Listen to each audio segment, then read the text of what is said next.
Cool Figure TV. Revolutionary salute. Revolutionary salute. Like, share, subscribe. Welcome to the House of Revolution. You know I'm your humble host. Y'all mean the revolutionary Zelensky fucked around and he found out today, y'all. Before we get into that, be sure to wipe your feet. That means hit the like button. Like, share, subscribe, support the platform, y'all.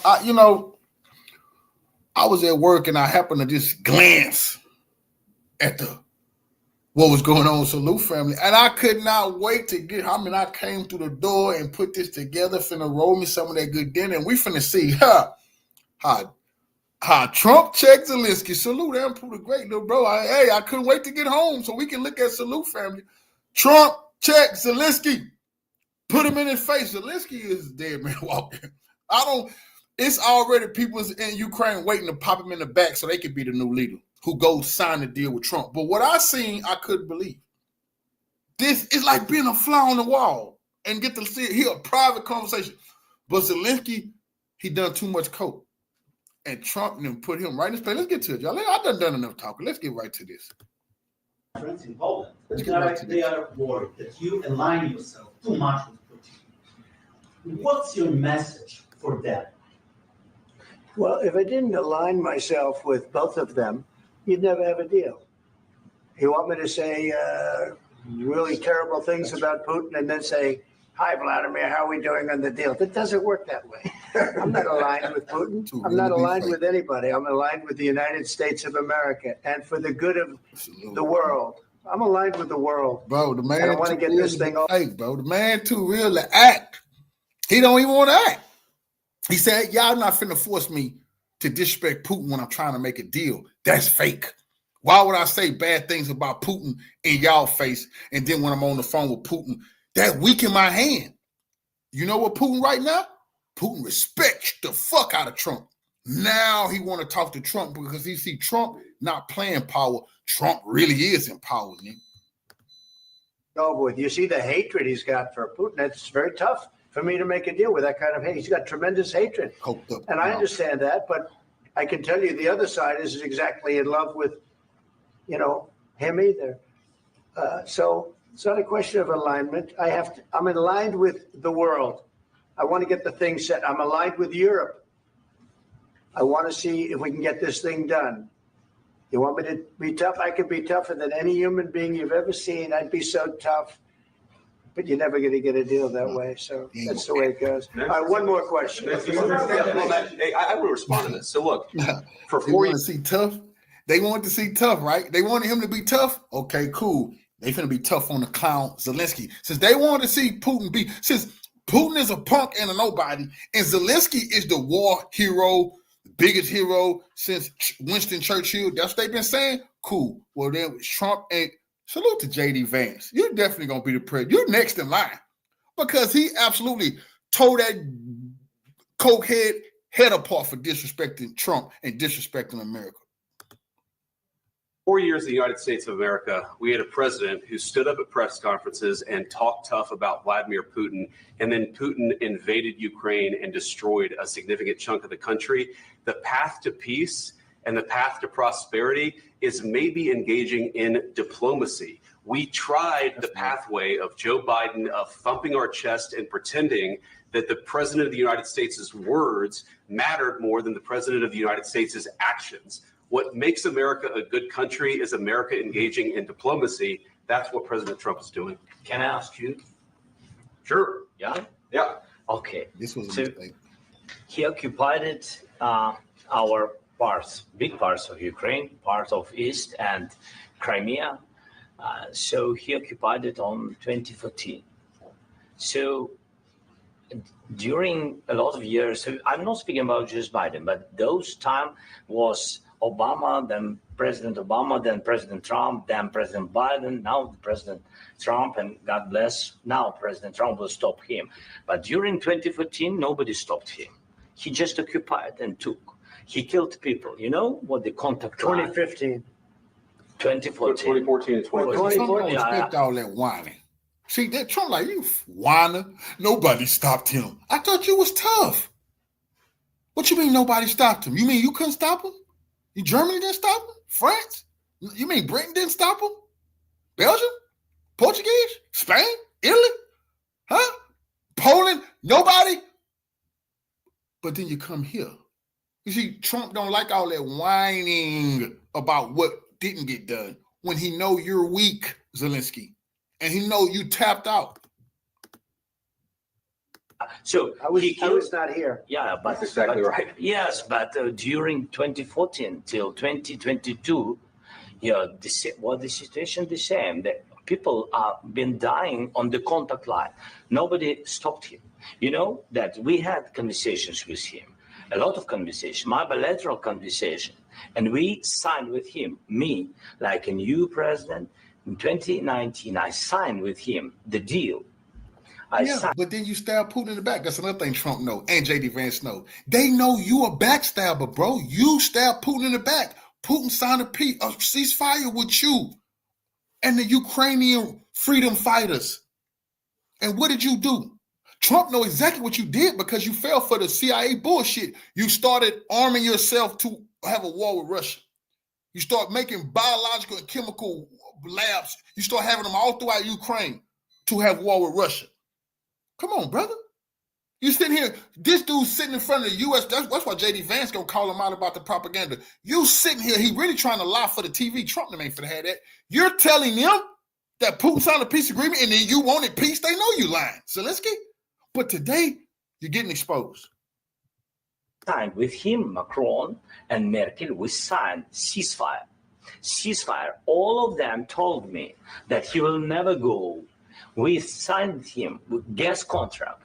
Yes, but after that, he broken this ceasefire. No, Zelensky, you liar. You kept on killing the Russian speaker people in the Donbass. And then Putin's secret service, Putin's intelligence service got the word, you planned on an all-out assault on the Donbass to take that land. That's when Putin said, hell no, he came in. But guess what? Trump and them know that. Trump and them know you planned on taking the Donbass because the CIA told you to take it. This is why they don't like this shit. And they know it's propaganda. Because you're lying to the people. It wasn't Trump, but you're lying to the country who set your dumb ass up. They know you lying. He killed our people and he didn't exchange prisoners. We signed the exchange of prisoners, but he didn't do it. What kind of diplomacy, JD, you are speaking about? What do you mean? I'm talking about the kind of diplomacy that's going to end the destruction of your country. Yes, but if you Mr. President, with respect, I think it's disrespectful for you to come to the Oval Office and try to litigate. With all due respect, phony, liar. They know you lying. You trying to put on for TV, they finna get a whole world a show, and you got the starring role. You're the punching bag. This in front of the American media. Right now, you guys are going around and forcing conscripts to the front lines because you have manpower problems. You should be thanking the president for trying to bring it into. J.D. Vance just did. You see what J.D. Vance just did? J.D. Vance, so you want to talk about something? You want to talk? How about us talking about something nobody ever mentioned on American TV? You're dragging innocent civilians to the front line of fighting a war they don't want to fight. That can't go nowhere because that's the truth. You're making he just said it, you're making your citizens, you're dragging them to fight Russia. But then you come here asking for weapons. You don't even have soldiers to fight the war. Ooh. Right now, you guys are going around and forcing conscripts to the front lines because you have manpower problems. You should be thanking the president for trying to bring it into this conflict. Have you ever been to Ukraine? Did you say what problems we have? I have been to. Count once. I've actually watched and seen the stories, and I know what happens is you bring them on a propaganda tour, Mr. President. Zelensky, yes, you try to just come to Ukraine. J.D. Vance said, for what? It's propaganda. You not telling the truth? This what you want, Zelensky? You want you cokehead? Just come to Ukraine. J.D. Vance said, for what? You're just going to lie to us? Do you disagree that you've had problems bringing people into your military? And do you think that it's respectful to come to the Oval Office of the United States of America and attack the administration that is trying to prevent the destruction of your country? A lot of questions. Let's start from the beginning. Sure. First of all, during the war, everybody has problems. Even you, but you have nice ocean. and don't feel now, but you will feel it in the future. God You bless. you don't know that. God bless. You don't God know that. bless. You Don't- will not you have gotta- war. Don't tell us what we're going to feel. You didn't set off the big John Dot. You're gonna feel bad later. Trump said, "What the hell are you talking? Don't you ever?" That's what I was. What you mean? I'm gonna feel? Hey, see, Trump had enough. They tag teaming like, my turn. And JD Vance, give me some more of that sucker. All right, Trump will look at him, get him. This is crazy. Zelensky try to pull some propaganda. You're gonna feel bad later. Trump say, "Don't you ever tell us how we gonna feel?" Oh man. In the future. God bless. You don't know that. God bless. You don't God know bless. You Don't- will not you have gotta- war. Don't tell us what we're going to feel. We're trying to solve a problem. Don't tell us what we're going to feel. I'm not telling you. Because I'm you're in no answering on this position to question. dictate that. That's Remember exactly what this. you're doing. I'm not You're dictating. in no position to dictate what we're going to feel. You We're will- going to feel very you will good. Feel influenced. We're going to feel very I'm good and telling very you, strong. You will feel influenced. You're right now not in a very good position. You've allowed From the yourself very- to be in a from very the bad very position, beginning and of he the happens war. to be right about From the it. very beginning of the war. You're not in a good Mr. position. I was- You don't have the cards right now. I see what happened. This fool start buying the propaganda. What Biden and Europe told him that he the greatest war leader since Winston Churchill.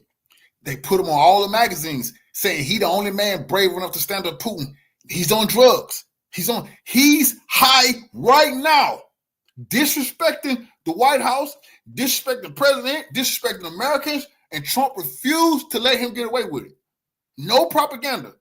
Don't you ever tell us how we're going to feel. We feel real good about what we're doing and what we're saying. We don't give a shit about anything you're saying. All the games is over with. Your days is numbered now, Zelensky. And Trump finna kick your man out the White House after this meeting. Get the hell out of here.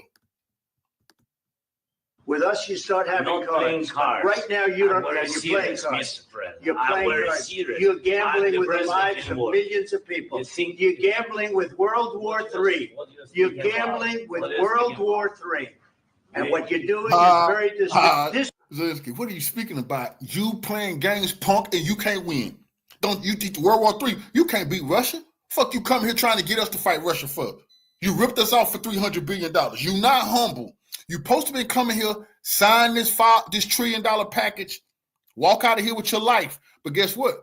Zelensky wasn't even smart enough to walk out with his life. So now they're gonna get that from him. I can guarantee you heard it here first. It's no way in hell America gonna let this man walk around for decades talking like this, acting like he was bigger than the program. They're not gonna do that. They finna say the Russians or somebody killed them real soon. Remember that. disrespectful to the country, this country. I'm That's with back all to you. respect to you. Far more than a lot of people said they should have. Have you said thank you once this A lot entire of meeting? times. No, in this Even entire meeting, today. have you said thank Even you? today. You went to Pennsylvania and campaigned for the opposition in October. Offer some words of appreciation for the United States of America Take and that the nigga, president. JD. Remind him. You thought we didn't know?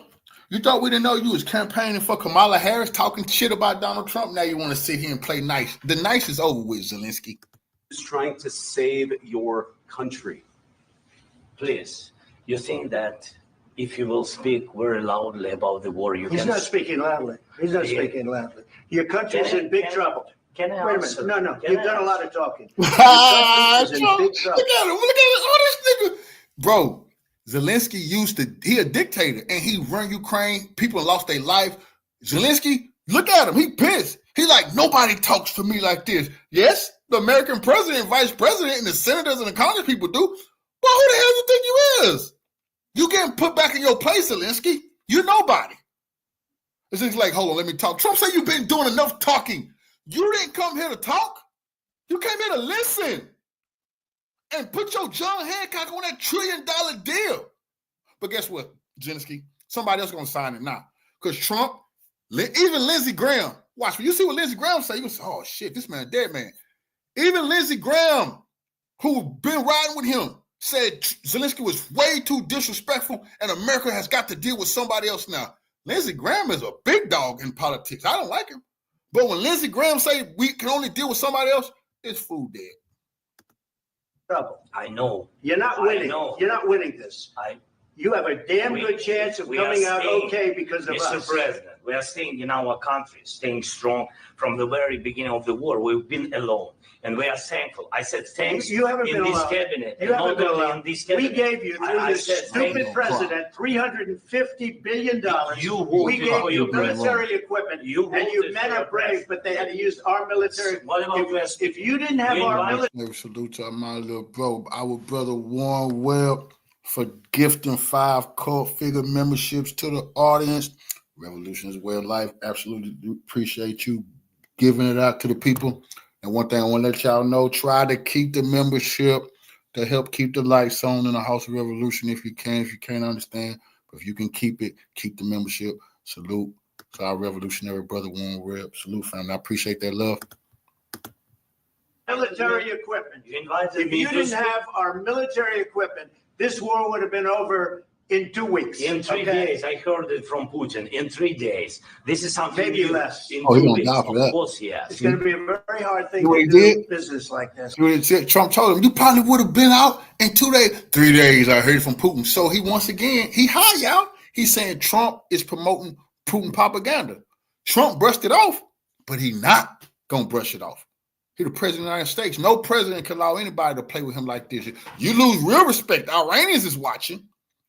Kim Jong-un is watching.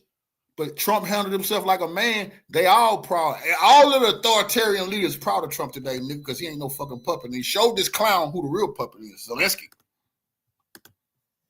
I tell you, Just say thank you. I said a lot of times Except to American people. Except that there are disagreements, and let's go litigate those disagreements rather than trying to fight it out in the American media when you're wrong. We know that you're wrong. but you see, I think it's good for the American people to see what's going on. I understand, sir. I think it's I very understand. important. That's why I kept this going so long. That's right, Trump. Let the You have to be people see. thankful. You don't have the I'm cards. thankful. You're buried there. Your people are I dying. can tell you, You're thank running you. low I on know. soldiers. Listen, Don't please, you're running Mr. low President. on soldiers. It would be a damn good thing. Mr. And then President. then you tell us, I don't want a ceasefire. I don't want a ceasefire. I want to go and I want this. Look, if you could get a ceasefire right now, I tell you, you take it so the bullets stop flying and your men stop getting killed. Of course, we want to stop the war. But you're saying you don't want a But I ceasefire. said to you, I want a with ceasefire guarantees. because you'll get a ceasefire faster than an agreement. Ask our people about ceasefire, what they think. That It wasn't doesn't with matter for me. you what. That what wasn't is- with me. It That was wasn't with you. a guy named Biden who was not a smart person. This That is was your- with, this that was is with your Obama. president. It was your president. Excuse me. That was with Obama, who gave you sheets, and I gave you javelins. Yes. I gave you the javelins to take out all those tanks. Obama gave you sheets. This is what happened when In you fact, put the an act statement in is power. Obama gave sheets and It Trump went to his gave head. javelins. He think he's somebody, bro. You got to be more thankful, because let me tell you, you don't have the cards. With us, you have the cards, but without us, you don't have any cards. One more question to Mr. Vice President. I'm sorry. It's going to be a tough deal to make Uh, because the attitudes have to change. What if Russia breaks ceasefire? What if Russia breaks peace talks? What do we do then? I understand that it's a heated conversation right now. What are you saying? What She's if asking, what if Putin Russia breaks the ceasefire? What if they? See, What look if at what I did. anything? What if a bomb drops on your Trump, head? like, get stop with the Russia BS. I'm not here to disrespect Russia. I'm not here to talk disrespect about Putin. Zelensky probably signed this $1 trillion deal. We probably celebrating him giving us $1 trillion. I'm both been happy with that. He could have left with his life, but he too high. What if Russia ain't no deal for Russia to break? Zelensky won't sign the deal. I told y'all what's going to happen, man. Zelensky just don't understand, but Ukraine better understand. Trump is going to let them know we walking away. You and Europe can deal with this. And it's all bad news from now. Right now. But they have Okay. broken What if they ceasefire. broke it? I don't know. They broke it with Biden because Biden, they didn't respect him. They didn't respect Obama. They respect me. But no- Let me tell you, Putin went through a hell of a lot with me. He went through a phony witch hunt where they used him and Russia. Russia. You ever hear of that deal? That was a phony Hunter Biden, Joe Biden scam. Hillary Clinton, Shifty Adam Schiff. It was a Democrat Zelensky scam. was in on it. I didn't think Trump. If I look at Zelensky, looking at the flow, Zelensky was in on it. Zelensky was in on getting this man impeached. He got impeached because Zelensky wouldn't put the proof on the table about what Joe Biden and Hunter Biden was doing. Trump got impeached because this weasel. Now he's getting his revenge. Zelensky never knew Trump was going to cut his throat in front of everybody. And he had to go through that. And he did go through it. We didn't end up in a war. And he went through it. He was accused of all that stuff. He had nothing to do with it. It came out of Hunter Biden's bathroom. It came out of Hunter Biden's bedroom. It was disgusting. And then they said, oh, the laptop from hell was made by Russia. The 51 agents. The whole thing was a scam. And he had to put up with that. He was being accused of all that stuff. All I can say is this. He might have broken deals with Obama and Bush, and he might have broken them with Biden. He did, maybe. Maybe he didn't. I don't know what happened. But he didn't break them with me. He wants to make a deal. I don't know if you can make a deal. The problem is I've empowered you to be a tough guy. And I don't think you'd be a tough guy without the United States. And your people are very brave. Come on, man. Come on, you told a nigga to his face. I empowered you to be a tough guy in the U.S. I don't think you'd be a tough guy. I just told him, I don't think you'd be a tough guy without the U.S. But guess what? It ain't about what Trump think. It's about what Trump finna show him. You think you tough? You think you can sit here and disrespect the seal of the presidency? You think you can sit in the White House and pretend like you somebody you not?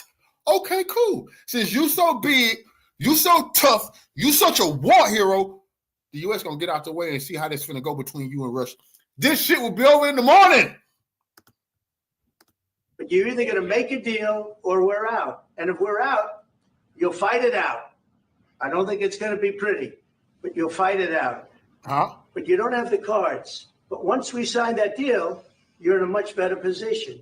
But you're not acting at all thankful. Nope. And that's not a nice thing. I'll be honest, that's not a nice thing. All right, I think we've seen enough. What do you think? This is going to be great television, I will say that. All right. We'll see what we can do about putting it together. Thanks. Didn't he pull the plug on him? Nigga, you're not getting no more airtime. I badge you and abuse you enough. And he told him he wanted. He wanted the Americans to see this. He knew. As soon as they seen Zelensky was twitching, he said, he on that coke. We got him, y'all. We finna let the whole world see this is a madman, an ungrateful madman. Zelensky, that man, the Ukrainians probably finna put one in this man's head and say a Russian saboteur in Ukraine gonna do something to Zelensky. A Russian spy, that's what they're gonna say. A Russian spy that Russia had, it ain't gonna be no Russian spy, it's gonna be the Ukrainians. They gotta get rid of them now. This did not go as he expected. The dictator of Ukraine, the guy who canceled elections and kills his political opponents, including American journalists, came to the White House just a few minutes ago. And oh boy, it did not go as expected. So just watch this question first before we get into some of the other. Why don't you wear a suit? Why are you wearing this like little costume, like pretending that you're out on the front lines of the war? Watch. Second question. My second question for President Zelensky. Why don't you wear a suit? Now, we didn't get to see that part.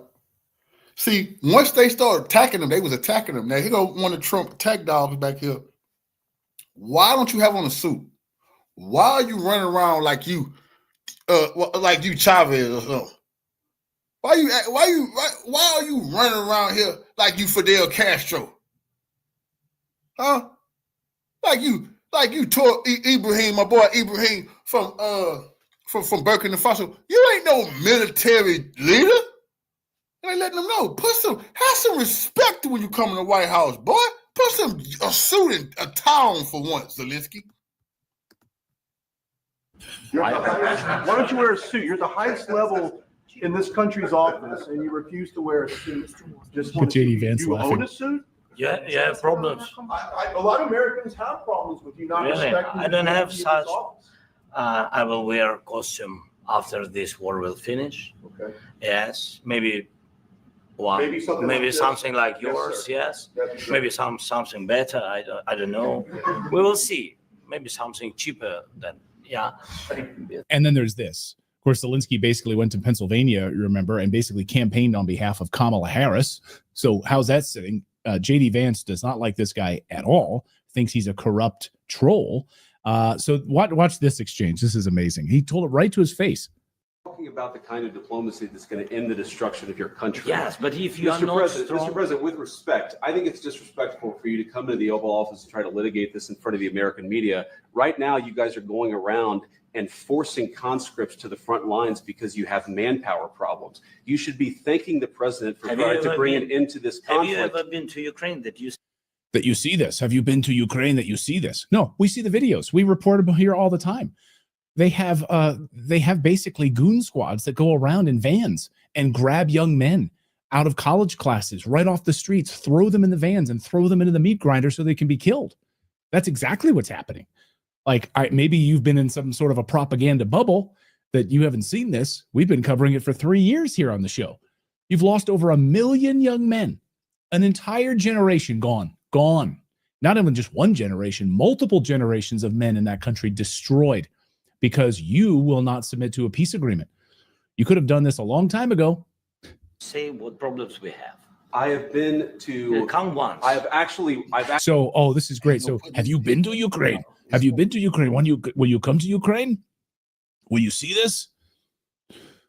So, what happens when these people come to Ukraine? They take them on like a propaganda tour. Actually watched and seen the stories, and I know what happens is you bring them on a propaganda tour, Mr. President.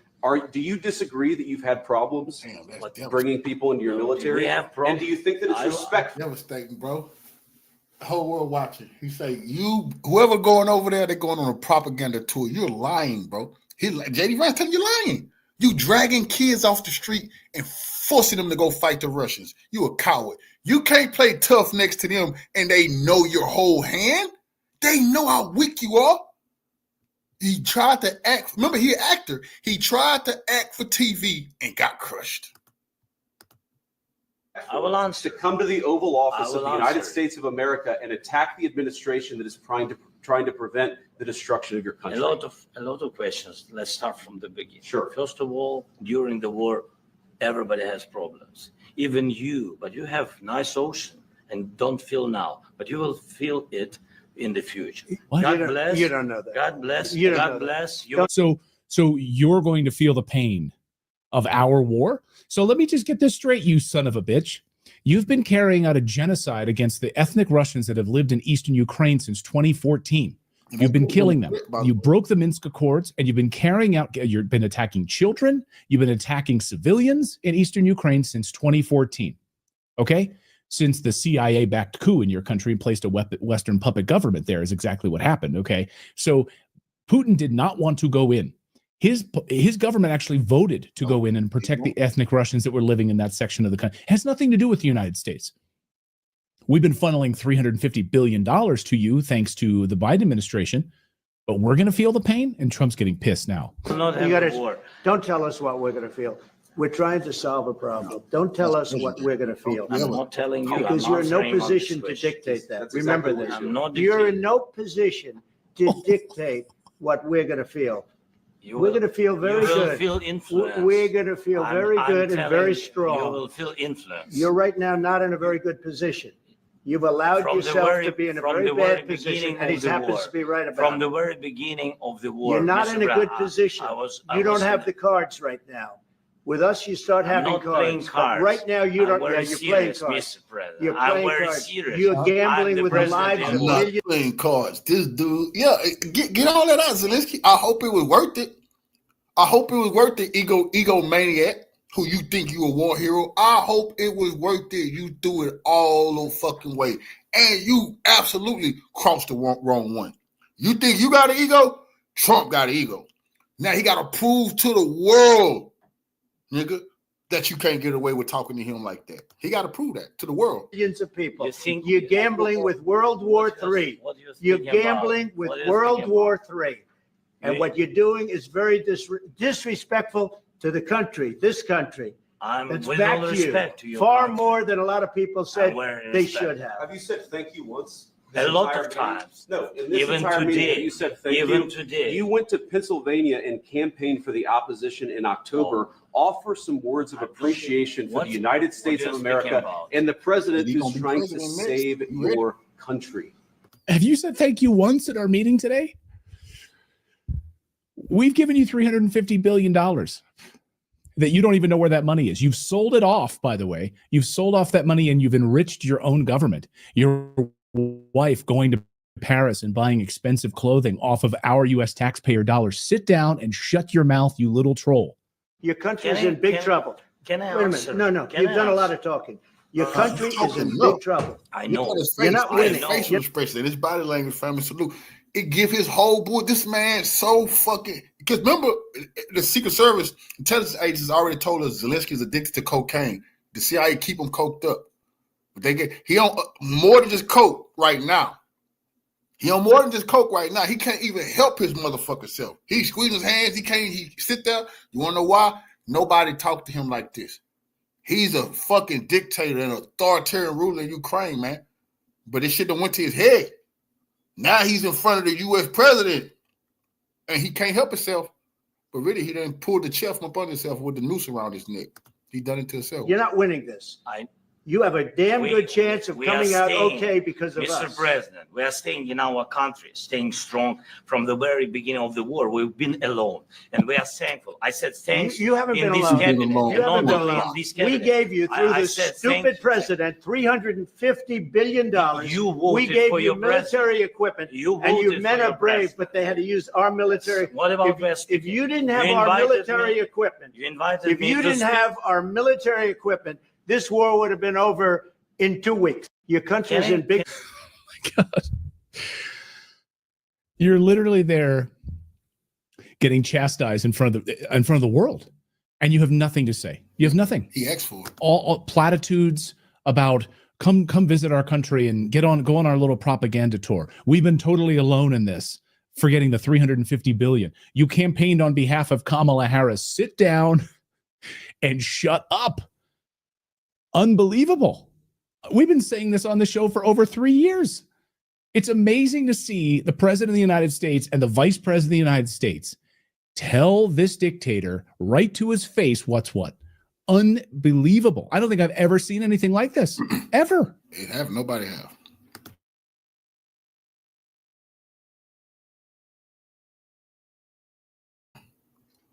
Now, this one I knew Zelensky was a dead man. When I see, because Lindsey Graham, he part of the deep state, but Zelensky fucked up so bad that even Lindsey Graham had to come out and denounce Zelensky and say we can't do no business if Zelensky the one in power. When I seen that, I said, Zelensky might not even make it back to Ukraine. I have a heart attack. Is this better? On the plane ride. All right. For you, for us. So, what I think? Complete, utter disaster. I've been to Ukraine 8 or 9 times since the war started. I understand the consequences of Putin's actions against Ukraine. I appreciate what the Ukrainian people have done. They fought like tigers. At the end of the day, I was hoping that this minerals deal, which would be transformative in the relationship, would go over well. I talked to Zelensky this morning. Don't take the bait. President Trump was in a very good mood last night. Somebody asked me, am I embarrassed about Trump? I have never been more proud of the president. I was very proud of J.D. Vance standing up for our country. We want to be helpful.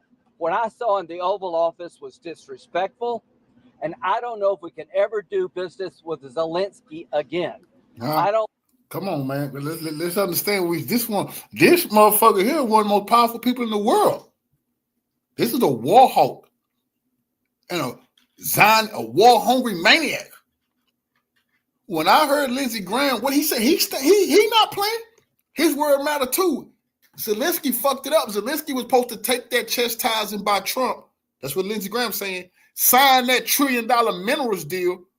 He told Zelensky, don't take the bait. Just let Trump talk. He too coked up. He too high. He too arrogant. He wanted to act like he the president of the world. Now Lindsey Graham stand on business saying the U.S., this is U.S. policy now. I don't think we can do any business with Ukraine as long as Zelensky is there. That man is dead man walking. I think most Americans saw a guy that they would not want to go in business with. The way he handled the meeting, the way he confronted the president, was just over the top. So I think the relationship between Ukraine and America is important, vitally important. But can Zelensky do a deal with the United States? After what I saw, I don't know. What would he need to do? Senator Graham. You just had lunch with President Trump. What did he say to you about his interactions and whether he thinks he was shocked? He was very upbeat. I told Zelensky, we'll talk about security guarantees. We'll talk about ceasefires and how the war ends. This is a process. You have a new relationship with America. Come on. A $500 billion half. Zelensky got these people fucked up, bro. You nigga, $1 trillion. You supposed to sign over $1 trillion today, bro. And you got the nerve to talk shit. They want him. I ain't never seen. They want him dead. They just said America can't do business with the Ukraine. That means we cannot let y'all use our military equipment. We definitely can't give you no more. We can't let y'all use our satellites to tell y'all where the Russians at. You can't fight no Russians if we don't tell you where they at. Now, we've been telling you where they at. They letting Ukraine know we willing to do business with Ukraine. But Zelensky, that's a no-go. So what you think got to happen to Zelensky? And I already said this. You think they're going to let Zelensky run around the world doing TV news interviews, talking shit? Hell no. Zelensky got to go. What the CIA is doing is formulating who they're going to blame it on and what they're going to do with it. $500 billion deal that President Trump is proud of, that gives us an interest worth defending. Let's talk about the positive. But he was terrible at Munich, Zelensky, and I think he has made it almost impossible to sell to the American people that he's a good investment, that he is a good business. The swamp teacher, Lindsey Graham, Mr. Deep State himself. One at a time. Christian Daytime. Senator Graham, thank you. Lindsey fucked up. He supposed to get some of that money. Nigga, $1 trillion. I know he was gonna get $50 million out of it. Lindsey hot. Lindsey hot. Even Trump didn't say we can't do business with Ukraine as long as Zelensky. Well, guess who did say it? Lindsey Graham. Oh man, this is good. This is a real reality. This is real reality TV y'all watching here, man. This week as let's see what my boss got. Freedom. Today is Friday, February 28th, 2025. It's the end of the day, the end of the week, the end of the month. Time for our favorite segment, which is the Intelligence Community Roundtable with Larry Johnson and Ray McGovern. Larry and Ray, welcome here. Yes. Thank you for the double duty this week, as you guys both do every week. We have to put aside the questions I was going to ask about Keir Starmer and European leverage and Netanyahu mocking people who were killed by exploding beepers, although maybe we'll eventually get to that. But we need to go directly to the explosion, metaphorically speaking, in the Oval Office today. I think the best way to do so is to play what Chris has captured as the most explosive 3 minutes of it. So this is 3 minutes long. This is President Volodymyr Zelensky in the Oval Office taking on President Donald Trump with some interruptions by J.D. Vance, but it's mainly Trump and Zelensky losing patience with each other. It was preceded by a private meeting between them. It was followed by Zelensky's summary departure from the White House at this hour. I don't know if he's leaving the country or if he's going to do his Fox News interview later today and then leave. But here's the most explosive 3 minutes seen in the Oval Office in the modern era. This is what happened. I know he had a stash of coke in his sock. They should have arrested him, Nick. Happened 2 hours ago, cut number 20. I've actually watched and seen the stories, and I know what happens is you bring them on a propaganda tour, Mr. President. Do you disagree that you've had problems bringing people into your military? And do you think that it's respectful to come to the Oval Office of the United States of America and attack the administration that is trying to prevent the destruction of your country? A lot of nice ocean, and don't feel now, but you will feel it in the future. God bless. You don't know that. God bless. God bless. You will not have war. Don't tell us what we're going to feel.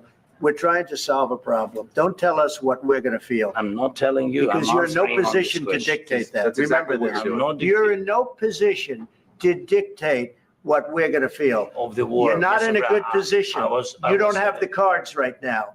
With us, you start having not playing cards. cards. Right now, you don't. I'm Yeah, very you're playing serious, cards. Mr. President. You're I'm playing very cards. serious. You're I'm gambling the with the president lives in of war. millions of people. You think- You're gambling with World War III. What do you think You're about- gambling with what do you World think War about? III. And Yeah. what you're doing is very disrespectful to the country, this country. I'm That's with back all to you. respect to you. Far more than a lot of people said Well, they respect. should have. Have you said thank you once This this nigga entire meeting? Don't say you're gambling with World War III. This cokehead Zelensky talking, what are you talking about? What are you talking about? This dude, Zelensky, you gotta go, bro. Who the hell you think you is? Ask our presidents what he talking about. You heard him. You're gambling with World War III. What are you talking about? That you trying to drag us into nuclear war. We own to you, Zelensky. You the problem. Trump said everybody want peace except Zelensky. No, in this Even entire meeting, have today, you said thank even you? today. You went to Pennsylvania and campaigned for the opposition in October. Offer some words of appreciation for the United States of America and the president who's trying to save your country. Your country's Can I- in big can I- trouble. Can I Wait a answer? minute. No. Can You've I done a lot answer? of talking. Your country is in Shut big up. trouble. I mean, shut I up. know. You're not I winning. know. You're not winning this. I- You have a damn We- good chance of we are coming out staying, okay because of Mr. us. President, we are staying in our country, staying strong from the very beginning of the war. We've been alone, and we are thankful. I said thanks You haven't in been this allowed. cabinet, You and haven't not been only allowed. in this We cabinet. gave you, through I this said thank stupid you. president, $350 billion. You voted We gave for you your military equipment. You And you voted men for are your brave, president. but they had to use our military. What about West? If you didn't have our invited military me- equipment, You invited if me you to didn't have our military equipment, this war would have been over in 2 weeks. in 3 okay? days. I heard it from Putin. In 3 days, this Except- had a lot of except time that there- saying except to that- American Except that there are Yeah, disagreements. laugh now, cry later, Joker. See, that's why Lindsey Graham, all of them in on this, because it's not about Trump. Trump, he got to go. You can't do this to the seal of the presidency, bro. Zelensky, you fucking Ukrainian. They can't let you ever. You nobody in the world, nigga. You ain't Putin. Putin and Trump might joust. There's two world powers. Trump and Xi might have some words. That's the world power in China. Xi Jinping might, and even if him and North Korea was getting into it, we Kim Jong. Who the fuck is Zelensky? That's why they're so pissed. Like, you nobody, bro. To come into the White House and act like your word is the word that matter. Cool. That's why Trump told him. You think you're tough? You're gonna get your chance to be tough. Because you're gonna be tough without the US. And let's go litigate those disagreements rather than trying to fight it out in the American media when you're wrong.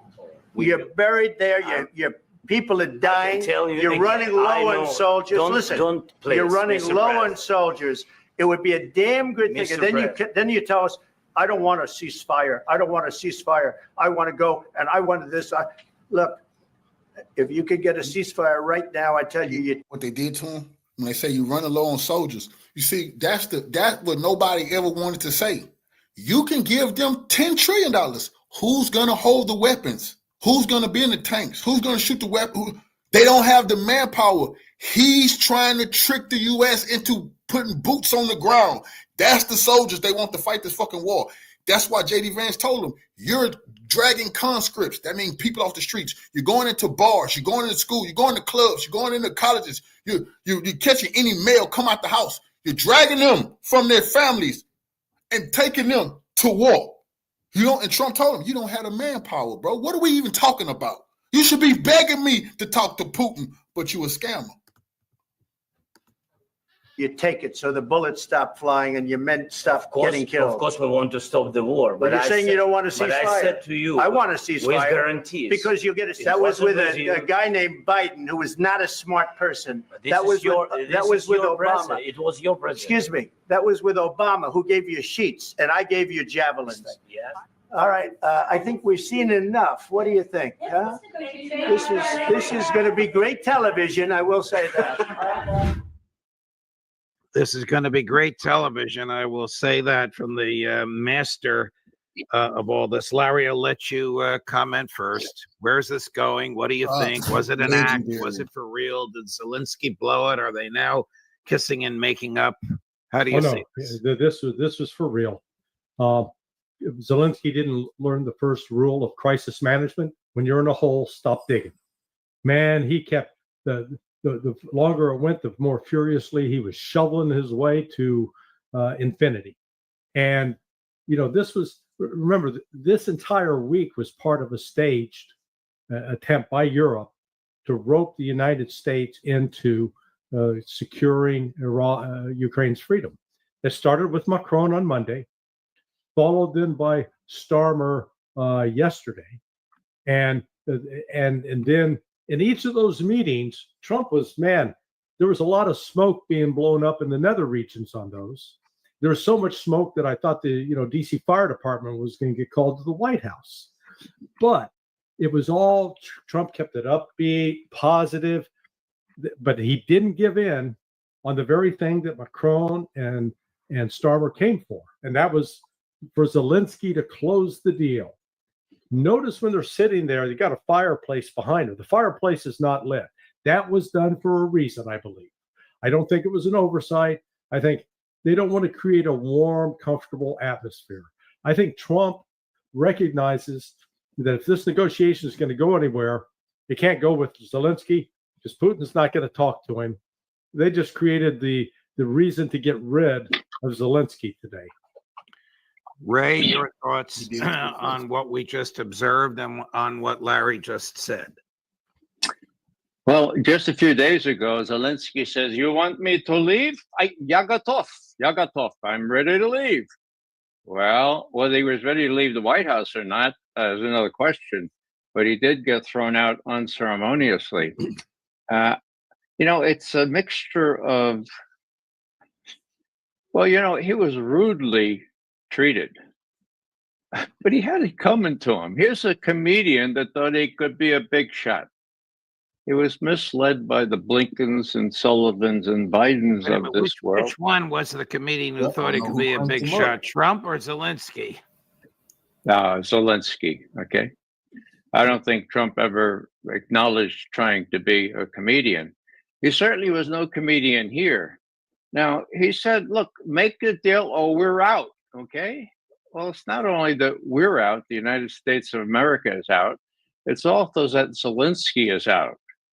And introducing the program, it's the end of the week, at the end of the day. Well, it's the end of Zelensky, for God's sake.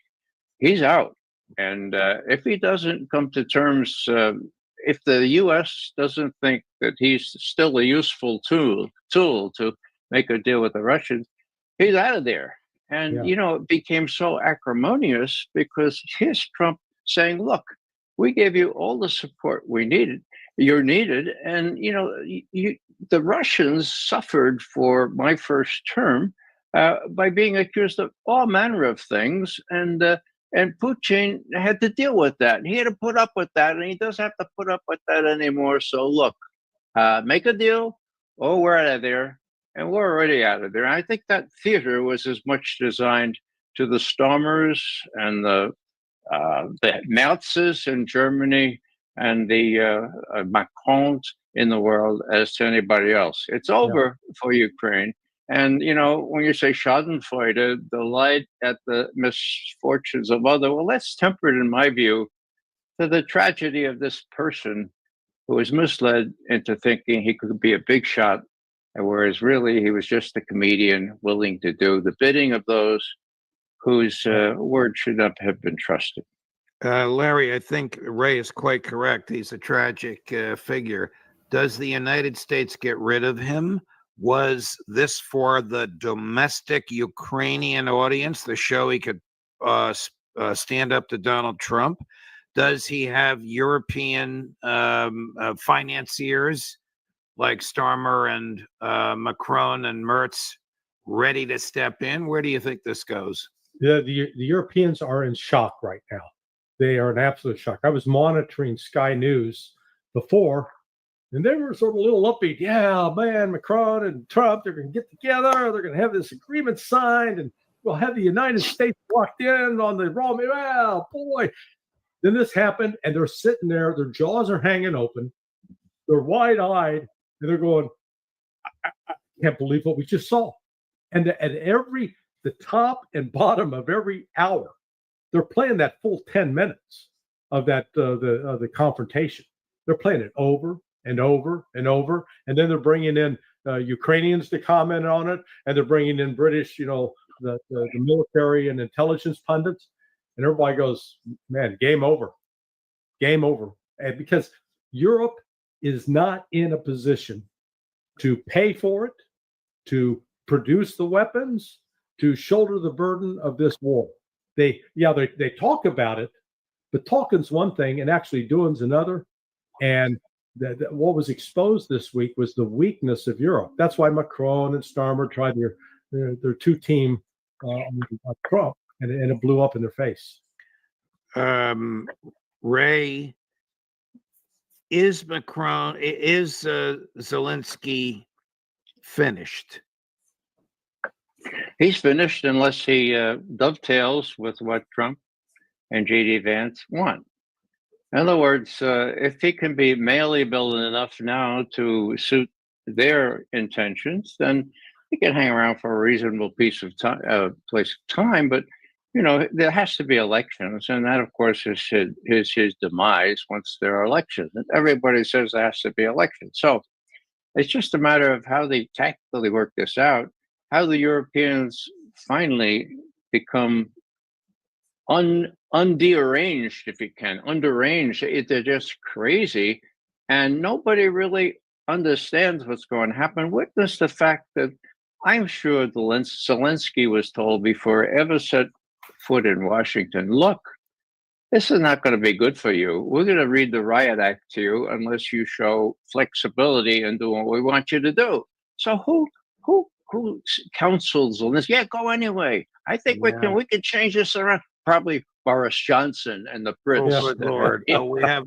We have a clip. It's a montage that Chris put together of Boris Johnson last week at some conference in Europe. He looks even more of a clown than he normally does. But before we get there, Larry, these meetings of heads of state are normally carefully choreographed. Right. The underlings, Mike Waltz, the national security advisor, and his opposite number, Secretary of State Rubio and his opposite number, would have worked all this out. By the way, I understand it wasn't shown on the camera, but a friend of mine who was there in the room told me that the Ukrainian foreign minister, a female, name not known to me right now, put her head in her hands like this at the height of what we just ran. So my question to you is, wouldn't Intel have advised Trump what Zelensky was going to say and do? And wouldn't Intel have advised Zelensky what Trump was going to say and do? Or was this literally a spontaneous explosion, a function of the personalities, strengths, and weaknesses of each of these two men, Larry? Well, I think Trump and Vance went in prepared to push some buttons.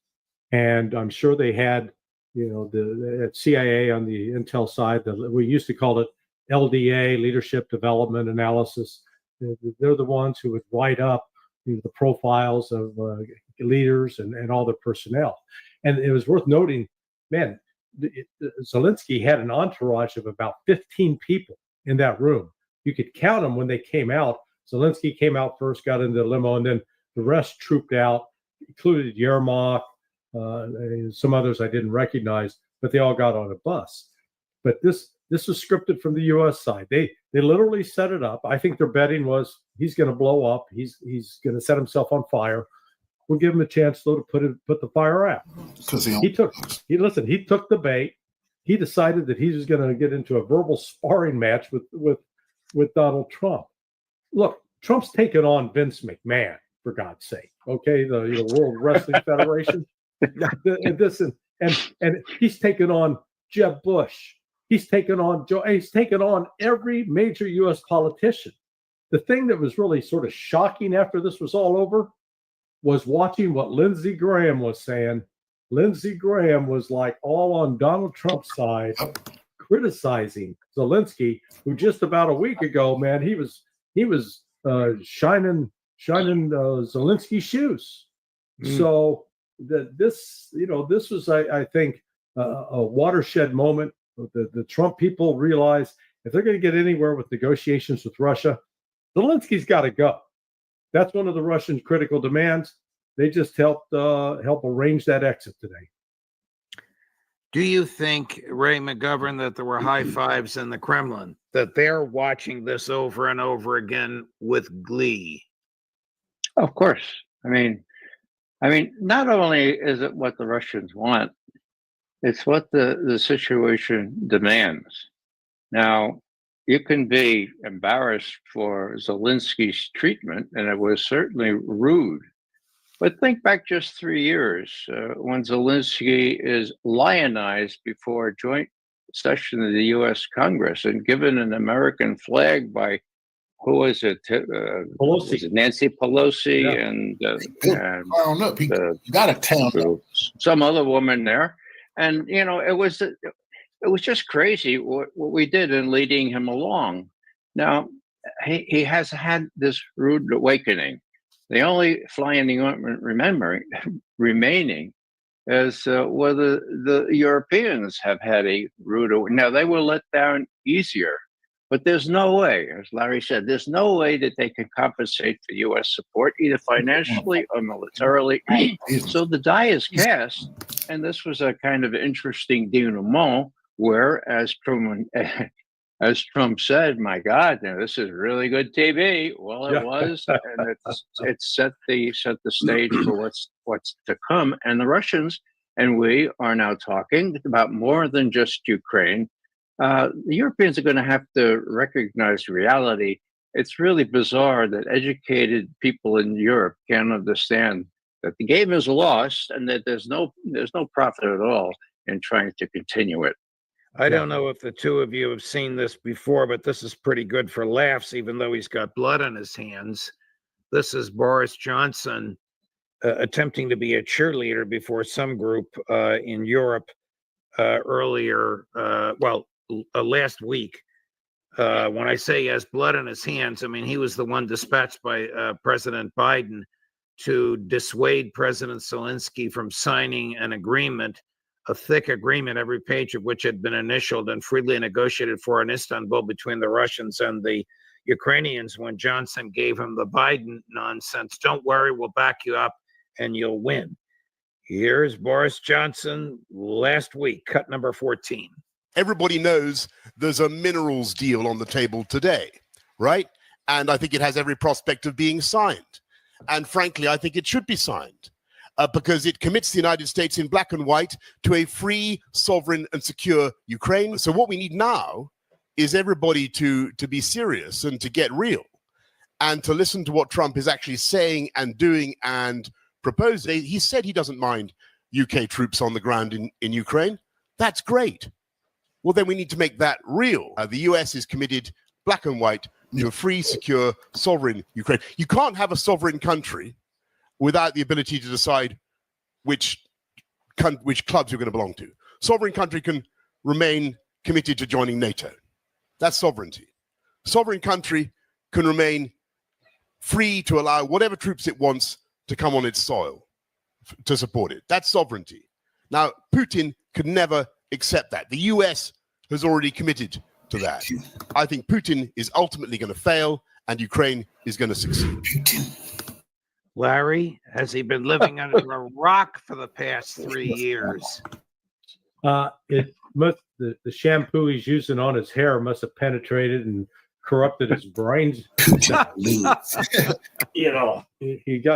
work on that there, Boris. And unfortunately, we share the same surname, but we hold very different positions. Boris is probably, they might want to monitor him medically because he may have a heart attack after he watches this exchange today in the Oval Office. Right.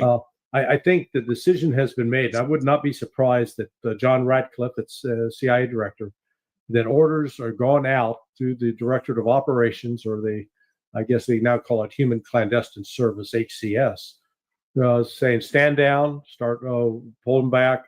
that the Central Intelligence Agency's program in Ukraine is now at an end, as well as the folks who are operating under the Special Operations Command through the JSOC, that they also are being pulled back. So I think this was sort of the culminating point where the president's now made a decision, because he has now demonstrated to the American people, this guy doesn't know when to shut up, and this guy doesn't want peace.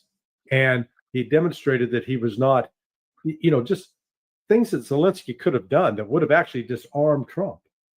For example, if he'd come in and said, Mr. President, before we get started, I just want to thank you. I want to thank your administration, the CIA, the Department of Defense. I want to thank the American taxpayer. I want to thank every member of Congress that stood with us over these past 3 years.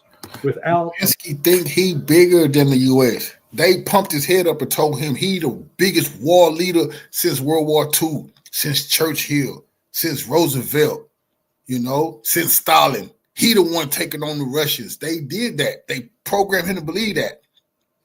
The U.S. not fight. So he thinking they supposed to do what he say, and he got checked. Man's life. If he would have said something like that, what's Trump going to do? Right. Then Trump would have looked like a real jerk if he would have taken the tack that he did. But no, that wasn't Zelensky's thing. Yeah, I would add to what Larry just said, that if you want to see chutzpah, okay, this is what one can very easily infer from J.D. Vance saying, you never said thank you, for God's sake. Not even in any of these discussions, you never said thank you. Well, what Larry's saying is exactly right. So even during the private discussions, Zelensky comes in with this big retinue and chutzpah that won't quit, and he's got no cards. And so I think that maybe not excuse the utter rudeness with which he was treated, but sort of account for it.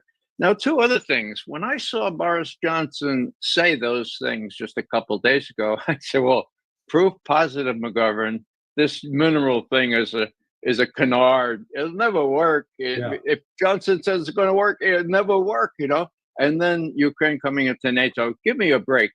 Johnson is, well, I won't even say what he is. The other thing I want to point out is that I don't think was in the clip we watched, but Zelensky tried to accuse Russia of violating the Minsk Accords. Remember? He said, oh, we are the French and the British and the Germans, and Trump cut him right off.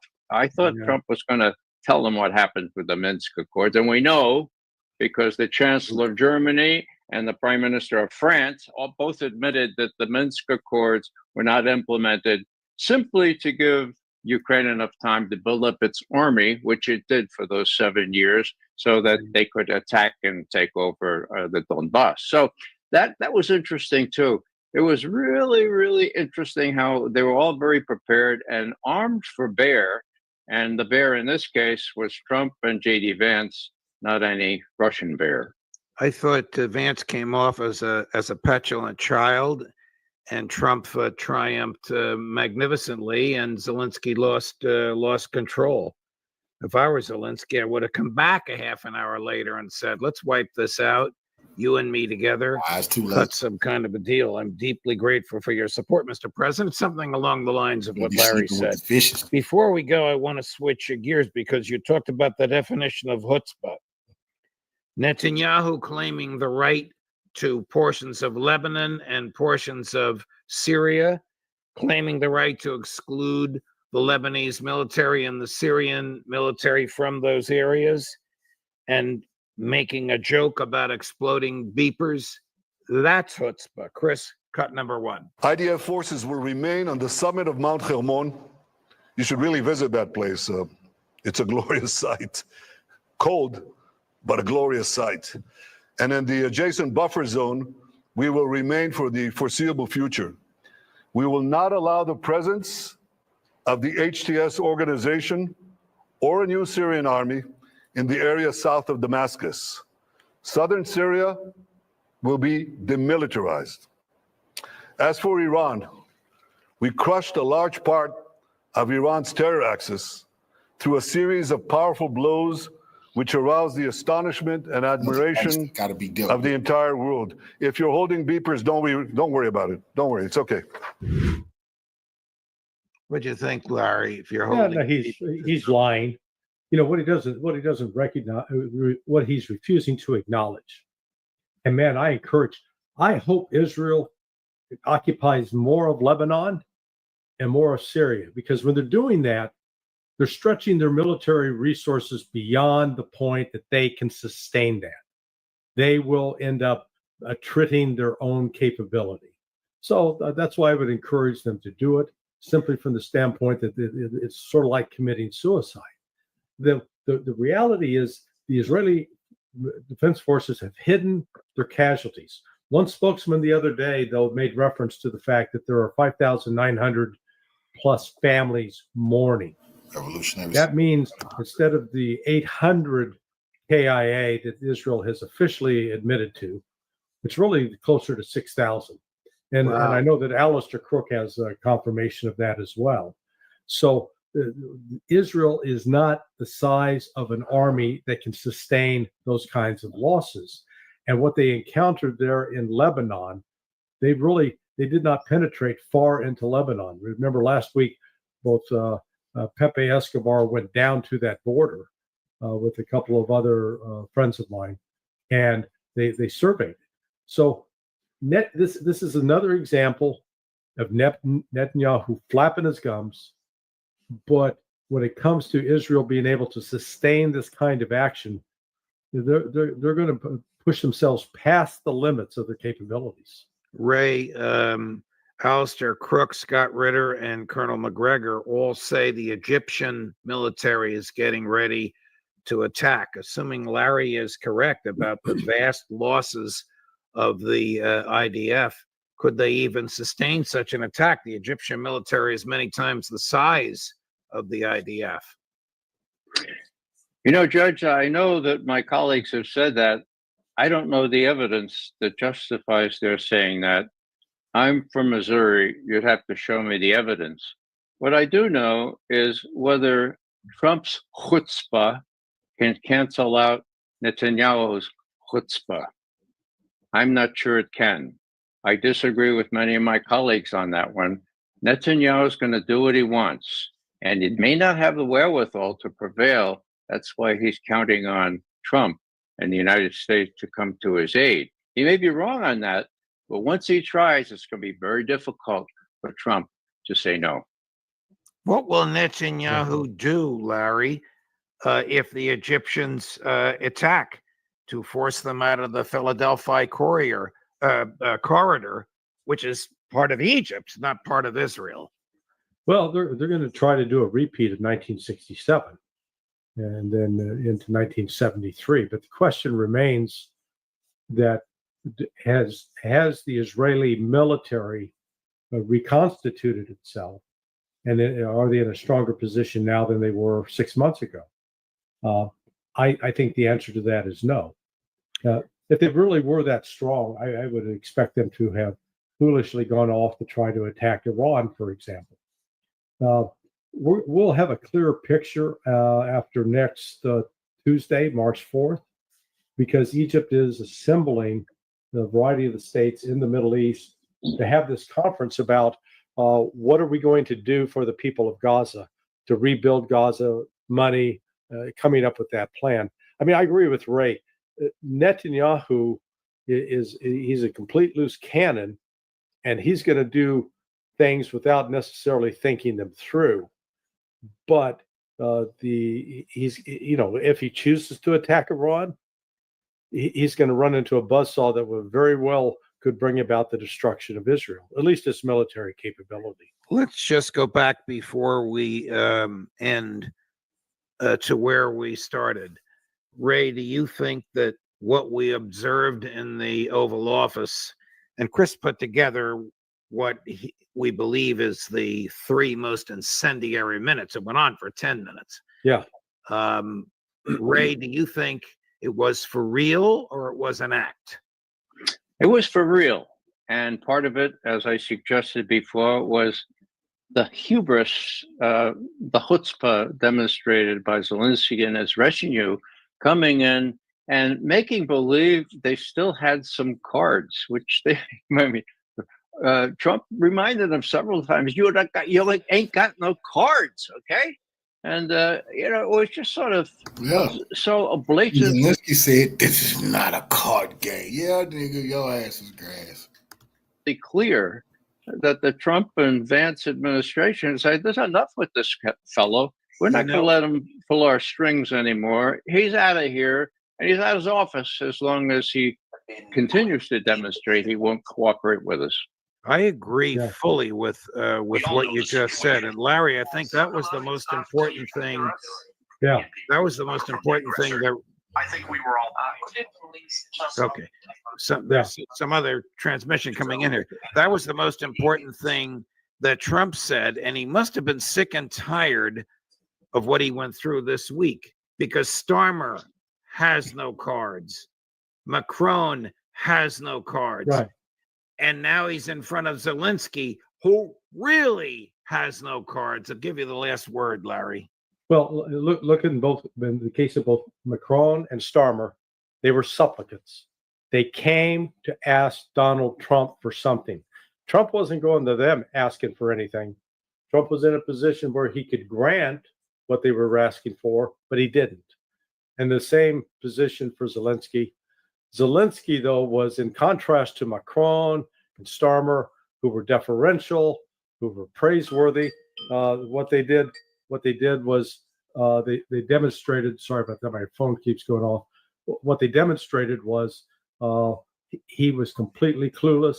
He was insisting that he was going to dictate the terms, and Trump wasn't having any of them. Gentlemen, a pleasure, no matter what we're talking about.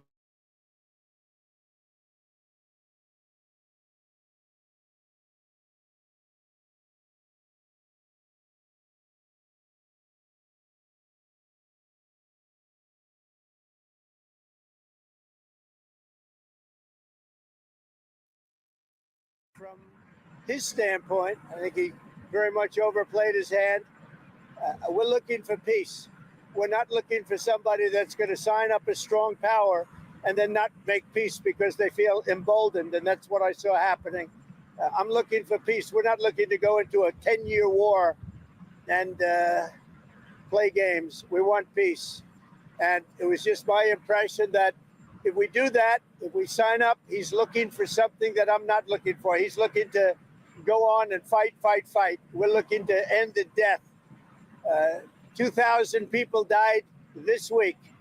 Soldiers, more than that, but 2,000 approximately people died this week. Young Ukrainians and Russians. And somebody would say, why do you care about Ukraine and Russian soldiers? I care about them. I care about everybody. And we're not doing that.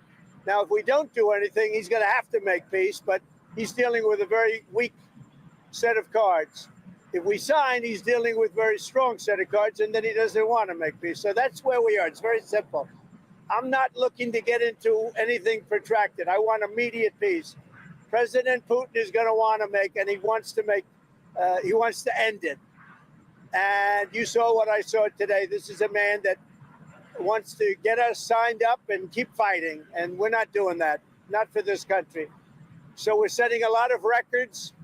Economically, we're setting records. And I think every way we're setting records. One of the best is the right track, wrong track. You saw that. We're on the right track for the first time in over 27 years. People are impressed with that. The other thing is the feeling about our country. The feeling is great. It's up 48% on feeling on business. And that's the record we've never had. There's never been a record where we've ever gone up that much in such a short period of time. So we're doing really well. And I guess some of you are coming with us. And if you are, I hope you're going to have a good flight. What? He's got to say, I want to make peace.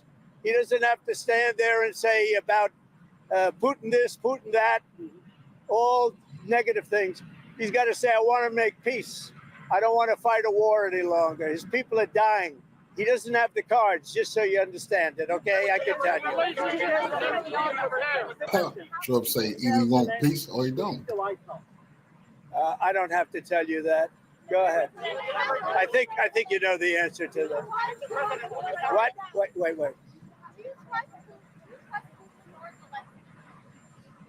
Look, I don't trust or distrust anybody. I just want to get a deal done. And if the deal happens, good. But you can't embolden somebody that does not have the cards. And all of a sudden that person says, oh, well, now I can keep fighting. We're not going to keep fighting. You're going to get the war done or let them go and see what happens. Let them fight it out. Zelensky's finished. He can't fight the Russians. I want anybody that's going to make peace. If he's capable of making peace, which he may or may not be, but I want somebody that's going to make peace. Again, he doesn't have the cards. When we sign up, he's got all of the cards. That doesn't mean he can fight. He's got to stop the fighting, stop the death. He's losing hundreds of thousands of soldiers. It's time to stop the death. Say it. Well, he says he wants it now. He wants to come back right now, but I can't do that. I can't. They should have an immediate ceasefire. That was the other thing. He didn't want to do about ceasefire. A ceasefire could take place immediately. A contract, if you want to end the war, you sign up an agreement. That's going to take a period of time. It takes time. I want it to end immediately. And I think if you had a ceasefire, it would be a ceasefire, a real one, that would end it. But he doesn't want to do that. That's fine. Do a better deal. I want it to end immediately. I want a ceasefire now. He says, oh, I don't want a ceasefire. Well, all of a sudden, he's a big shot because he has the U.S. on his side. Either we're going to end it or let him fight it out. And if he fights it out, it's not going to be pretty. Because without us, he doesn't win. Let me tell you. He never win with you. It's how much they keep. It doesn't matter what I'm considering. I'm just telling you. You saw what I saw today. That was not a man that wanted to make peace. And I'm only interested if he wants to end the bloodshed. Thank you very much, everybody.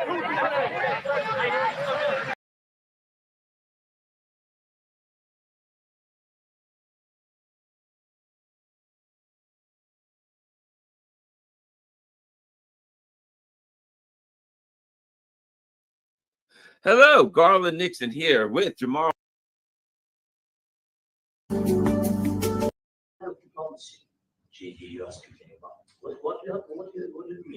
I'm talking about the kind of diplomacy that's going to end the destruction of your country. Yes, but if you Mr. President, with respect, I think it's disrespectful for you to come to the Oval Office and try to litigate this in front of the American media. Right now, you guys are going around and forcing conscripts to the front lines because you have manpower problems. You should be thanking the president for trying to bring it into this conflict. Have you ever been to Ukraine? Did you see what problems we have? I have been to. I've actually watched and seen the stories, and I know what happens is you bring people, you bring them on a propaganda tour, Mr. President. Do you disagree that you've had? Oh, that's great. That is great. But so let's bottom line. Can I play a clip? Can I follow that clip up? Because as that clip goes on, Trump gets involved. Mm-hmm. And Trump starts to get very assertive and putting his finger in Zelensky's So face. we keep playing it? I'll keep playing it. Hold on. I have a close-up of that if you want me to show it, if I can present.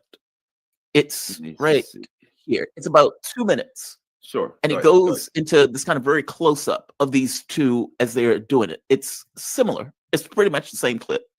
Okay. It's just a closer and louder. Right here.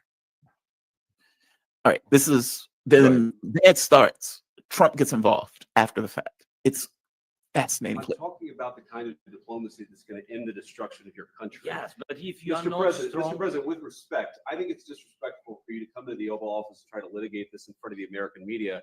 Right now, you guys are going around and forcing conscripts to the front lines because you have manpower problems. You should be thanking the president for Have you trying to ever bring an been- end to this Have conflict. you ever been to Ukraine that you say what problems we have? I have been to Count once. I've actually watched and seen the stories, and I know what happens is you bring them on a propaganda tour, Mr. President. Do you disagree that you've had problems bringing people into your military? We have And problems. do you think that it's I will respectful answer. to come to the Oval Office I of will the United answer. States of America and attack the administration that is trying to prevent the destruction of your A country? lot of questions. Let's start from the beginning. Sure. First of all, during the war, everybody has problems. Even you, but you have nice ocean and don't feel now, but you will feel it in the future. God bless. You don't know that. God bless. You don't know God that. bless. You Don't- will not you have gotta- a war. Don't tell us what we're going to feel. We're trying- Don't tell us what we're going to feel. I'm not telling you. Because I'm you're in no answering on this position to question. dictate that. That's Remember exactly this. what I'm not You're in dictating. no position to dictate what we're going to feel. We're going to feel very You will good. feel influenced. We're going to feel I'm- very I'm good and telling very you, strong. You will feel influenced. You're right now not in a very good position. You've allowed From the yourself very- to be in a from very the very bad position, beginning and he of the happens war. to be right about From it. the very beginning of the war. You're not Mr. in a Brown, good position. I You don't was have in the cards right now. With us, you start I'm having not playing cards. But cards. right now, you I'm don't. very Yeah, you're playing serious, cards. Mr. President. You're I'm playing very cards. serious. You're gambling I'm with the president lives in of war. millions of people. You think- You're gambling with World War III. You're thinking about? gambling with What are you World thinking War III. And Me? what you're doing is very disrespectful to the country, this country. I'm It's with back all to you. respect to your Far country. more than a lot of people said wearing they respect. should have. Have you said thank you? A lot of times. No, in this Even entire meeting, today. have you said thank Even you? today. You went to Pennsylvania and campaigned for the opposition in October. Offer some words of appreciation for the United States of God, man, that is fascinating. Like that is a fascinating. When if you notice, when Trump comes in, Trump is like, "Look, have you?" He was like, "You're gambling with World War III," and then Trump gets very adamant about that point. You are gambling with World War III, and what I didn't realize the first time around, Trump points out, "You have no cards, zero cards. Meaning, you are losing. You have nothing that you can gamble with." What's interesting about that is that I keep saying that the negotiations that Trump, or let's say Trump and Putin, are going to have is about more than Ukraine. And that if they were only about Ukraine, the issue that they were going to run into is they've lost. Like, meaning you can't just have a conversation about a war that you've lost. You have to expand the playing field of the conversation to which you're going to have. So you're bringing in mineral rights, you're bringing in deals, you're bringing in, trade, you're bringing in what you can do in the Middle East against Muslim extremism. You're bringing in all of that stuff, with Ukraine being one chip on the table as opposed to many. If you are isolating this conversation that you're having to what is happening on the battlefield, well, that conversation has been decided on the battlefield. You've lost. Oh, that is fascinating. I love that. And there's realities here. I Yes. understand that here's a reality. The Biden administration actually, Trump is rewriting the narrative, right? Yep. Narrative was the Ukraine project, the Biden administration, and long before him, they set Ukraine up to be a political and military tool to attack and weaken Russia, right? And the United States did all kinds of, if you think about it, at one point, I think it was less than 12% of Ukrainians were in favor of joining NATO. They did all kinds of chicanery. They took over the media, lies, propaganda. They abused and used Ukraine and set it up as a tool. And now it's getting bashed to pieces, right?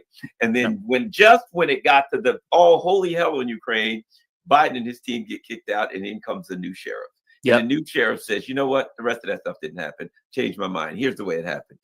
You got in a fight with Russia, and you duped us out of our money, and we want our money back." He completely changed it. That wasn't what happened. But here's the problem. There's a term. You made a Faustian deal, bro. You made a deal with the devil. How does it work out? They didn't read any history books of how it works out for puppets for the U.S. empire. They get a puppet, and then the puppet does whatever they want to, and then sooner or later, either they assassinate the puppet, they leave him at his own people hanging. Henry Kissinger told you how this ends. So you become a puppet, and now you're surprised. Now you're like, hey. Sure, fair enough. It's happened to all other U.S. puppets before, but I thought this one was going to be different. It's like a guy goes in and he says, "Oh, that's a nice girl. I think I'll ask her for a date." And some guy goes, "Dude, The last guy she dated, she killed him and she collected insurance policy. Oh, by the way, what about the guy before that? She killed him and collected an insurance policy. What about the guy before that? He fell off a cliff and she collected Right, that insurance was an policy. accident. That was an accident. Supposedly. So here's the deal, dude. If I were you, I wouldn't date her. I think it'll work out this time. Dude, you're a dead man. She's a black widow. She's going to, first day one, she's going to say, let's get married. She's going to sign $1 million and then invite you to go skydiving, and your backpack ain't going to have a parachute in it. Okay, come on. So this guy accepts that you know what U.S. imperialism does. And now when the inevitable comes home, the chickens finally, this bastard has stolen hundreds of millions of dollars. You know, he's stolen all kinds of money. He thought he was going to get his out of it. He's going to get his money. And he's thrown people to the front to be murdered. He's overthrown, shut down churches. Any evil deed that they ask him to do, he was willing to do it to get his money. I don't feel sorry for him. This is the way it ends up for U.S. puppets. I don't feel sorry for Zelensky in the least at all. I mean, as I have pointed out before, from my point of view, leaders have a philosophical, legal, ethical responsibility to the people of the country to which they lead. And if you are going to take a position based upon, outside people who want to take advantage of your country and use it as a bulwark to go against Russia, that's on you. That's on you. I mean, if you think about, you're talking about 500,000-600,000 Ukrainians dead. $1 million. I've heard $1 million. I've heard, and think about this. Let's say there's 500,000 to 1 million dead. That means there's 2 or 3 million maimed, legs torn off, arms blinded, burned beyond recognition. You got people stumbling around, a generation wiped out or horrifyingly abused, maimed for life. Yep. And now they're talking about, let's bring in our kids. Let's get 18-year-olds into the fight. Now let's get them into the fight. Just outrageous. I mean, this is like an intervention. Well, give me your take on this. What do you think? Is it that he thinks that litigating this in public is somehow to his benefit? Because as I watched it, I kept thinking to myself, what is the point of this? Do you really believe, if you're not having a conversation, and I know that the conversation is on air, I may be different on air than I am off air, especially if I have something that I'm trying to accomplish and I'm trying to make an argument for the larger public, because I think the larger public would agree with me, even if I know I can't influence you. Do you think that he went there with this mistaken conception that the American public was A, going to like him, and B, was going to agree with something that he was saying? There's a part in this conversation in one of the clips where Trump says, I let this play on longer because I think it's important for the American public to see what I'm dealing with. That statement is mind-blowing, because that means that Donald Trump is aware this looks bad for him. This looks horrible for him. And so I'm going to let this play out because this looks so bad for him. Do you think Zelensky has this misconception that he can do this with the idea that somebody in America is going to somehow agree with him, and that he has some kind of influence in the country that is somehow being litigated in this moment? Because I don't think that's the case. He looks horrible in this. Trump looks infinitely rational in this. He does. Yeah, I know. You know what I think it is? I think it's just a matter of see, Biden hitman probably gonna whack him, the Democratic hitman, because what Zelensky do have is the dirt on the Bidens and the Democrats. John Kerry's son was also at Burisma with Hunter Biden. His stepson, John Kerry, his stepson was there. So the Democrats, they got their hands in the cookie jar. So Zelensky know about all that dirt. He know everything on the Bidens, but that's not gonna save him with Trump right now. Trump don't give a damn about none of that bullshit. He want to get rid of Zelensky, so that won't save him with Trump, but that will make Biden him absolutely want to hurry up and get him out of here. Stunning level of incompetence. Zelensky's a guy. I mean, he's wandering around in a janitor's uniform, a green janitor's uniform. All he needs is a little thing right here that says, "Hi, my name is Zelensky."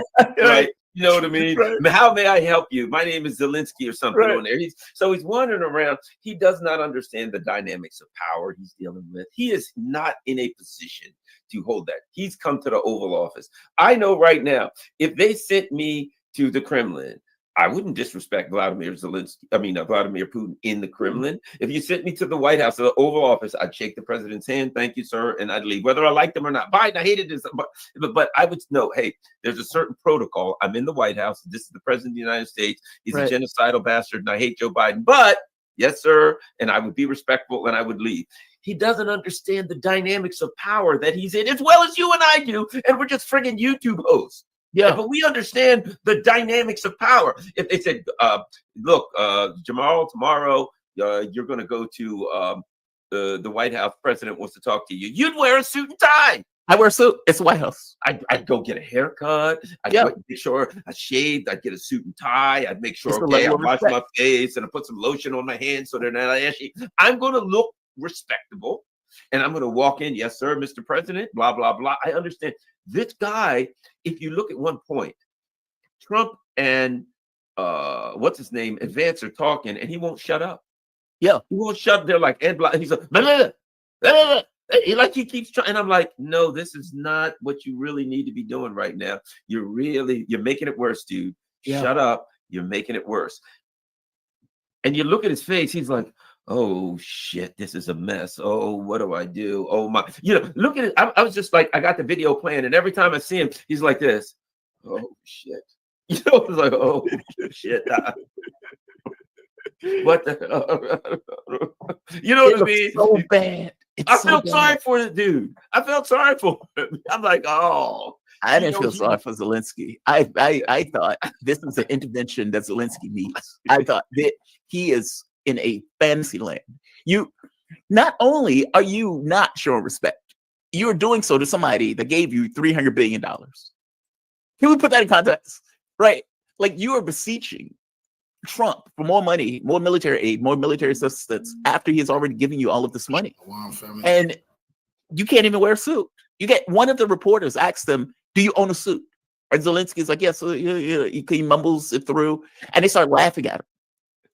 When he's answering the question, effectively putting on the spot, dude, you look like a janitor. Where's your mop? Where's your broom? To the White House, man. Don't you understand? You don't come in. Nobody comes in here without a suit unless they got some cleaning things, some cleaning stuff. And by the way, after hours, they come in without a suit because they clean. They keep the place nice and dusty. Also, the belief that you're going to Bigfoot the president in the Oval Office is nonsense. No president would tolerate that. As weak and frail as Joe Biden was, I don't believe for a moment that Joe Biden would accept a tongue lashing in the Oval Office. Are you really going to take trash in your own house with the American public that voted you a few weeks ago in the office watching? Are you really going to accept? Meaning, there's no situation that Donald Trump could accept Zelensky acting this way in the Oval Office. None. And this is happening in the context of Zelensky begging for more money. It's like, how are you being disrespectful and begging for money simultaneously? How are you doing both? Usually you would shut the hell up and close your mouth. He is functioning under a series of delusions. One of which is that somehow you're going to get the public to agree with you. Okay, that's a non-starter. They voted in Trump. Part of the reason they voted in Trump, the war was litigated in the election, and the American public chose contrary. Two, he didn't even sign the honeypot deal.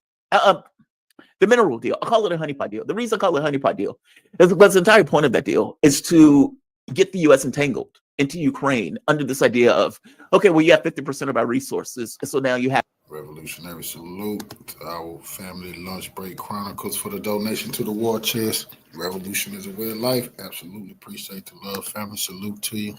Have to defend those resources, whether you give us security guarantees or not.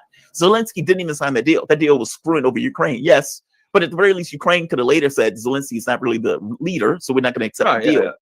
Yeah. And the third part, Trump is petty. Trump is petty, of course. And I suspect after this meeting, what Trump is going to say is no more military assistance. Let them figure this shit out.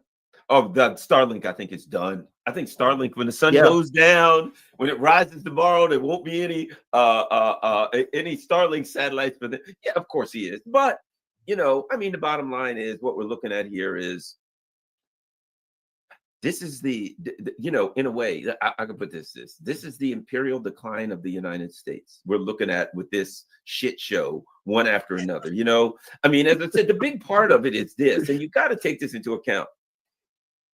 They set this thing up by saying, we're going to this empire, and everybody knows it was a Ukraine project.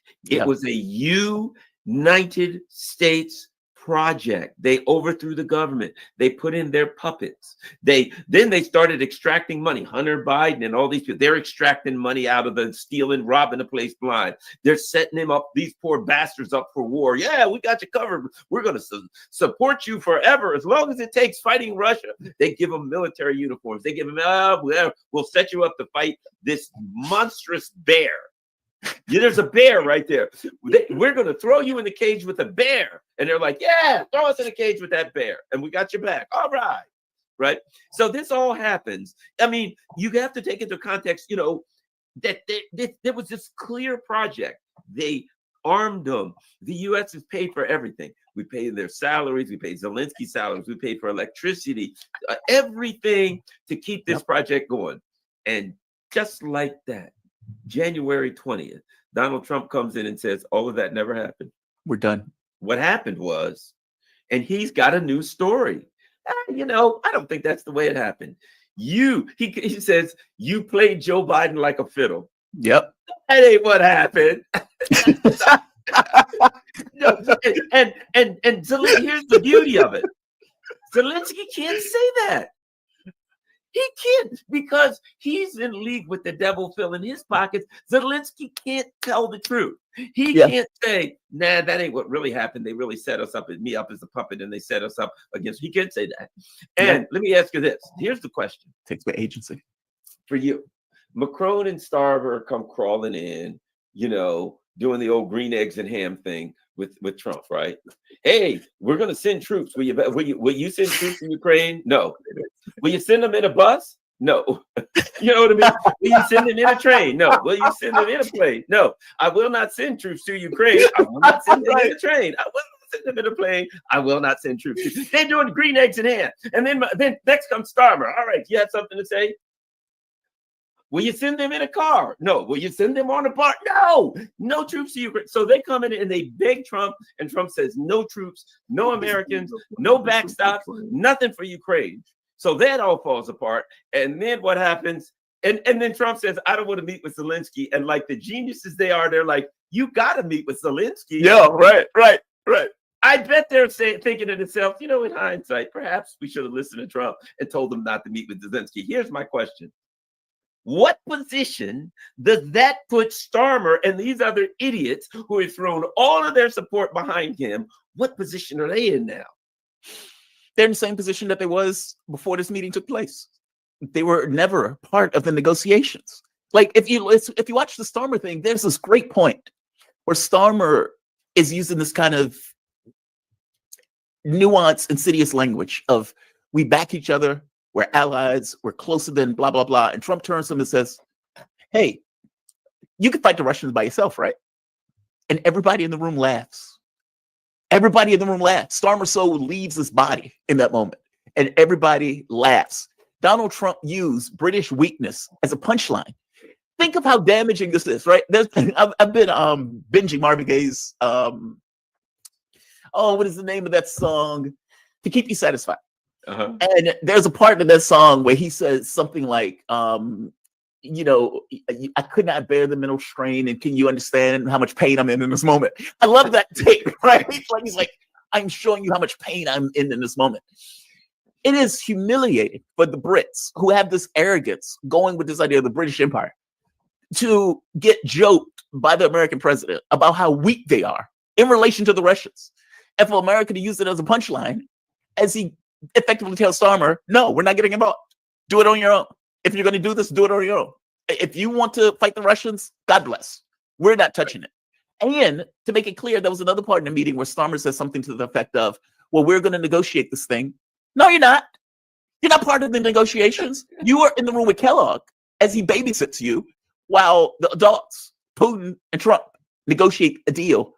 which will be given to the UK, in which Europe would accept, and their tails will wag in the way that Putin said their tails will wag. They were never part of the negotiation. That's what I'm saying. This doesn't put them into any position because they were already at the kids' table. That's my take. I mean, it looks bad for Zelensky, but they got nothing out of them coming here, short of just humiliation. At least Macron, at least, could talk to Trump. Starmer was humiliated. Like, when I say humiliated, I mean humiliated. Either at the press briefing, either in the Oval Office, Trump kept hitting Starmer. It's like he just didn't like him. Also, one last point. Lammy is the chubby black guy that's on the British team.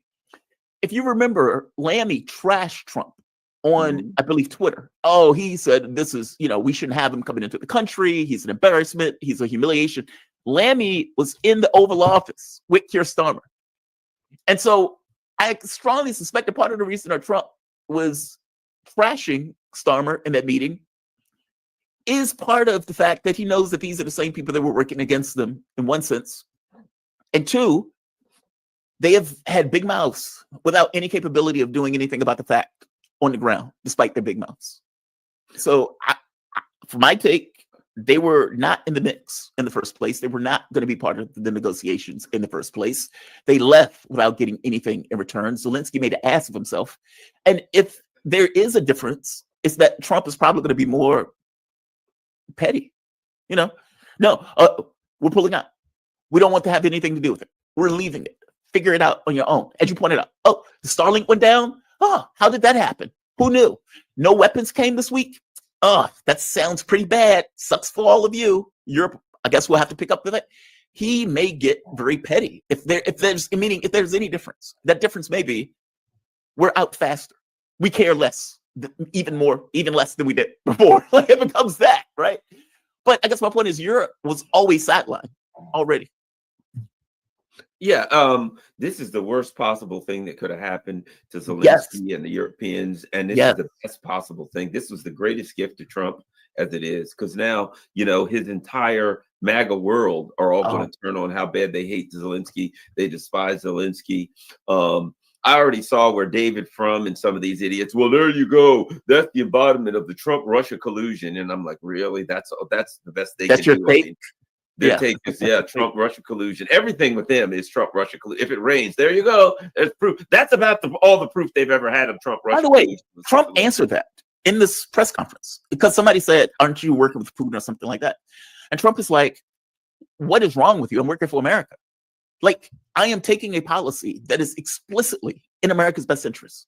You stupid idiots are living in a fantasy land. They have lost. And it's almost like they can't accept the fact that they've lost. And it's that part to me. And that part to me is the wildest part. They are getting crushed on the battlefield. All of these people who are screaming and holding Ukraine flags are like, oh my God, I can't believe Donald Trump is doing this. It's like, but you've lost 20% of your territory. You've lost 500,000 people. Hundreds of thousands have been broken, arms missing, legs missing. As you pointed out, the flower of their generation is gone. You are literally trying to put 18-year-olds into the battlefield to go and fight and die. And you are complaining to the guy who's saying, let's end it. And you're claiming that the guy who's saying, let's end this, because they are going to collapse at some point. Russia will take more at some point. Let's end it now when you have, at the very least, a bargaining chip and you have your military still on the ground engaged. And these stupid idiots are like, I can't believe that Donald Trump is trying to end the war. How is that to the betterment of Ukraine? That's what they need to explain to me. How are these liberals who are full bore into this idea that more Ukrainians need to die because we need to stick to the Russians? How the hell is that in the best interest of a broken, beaten country like Ukraine? Just astonishing to me. Those people are insects. I swear.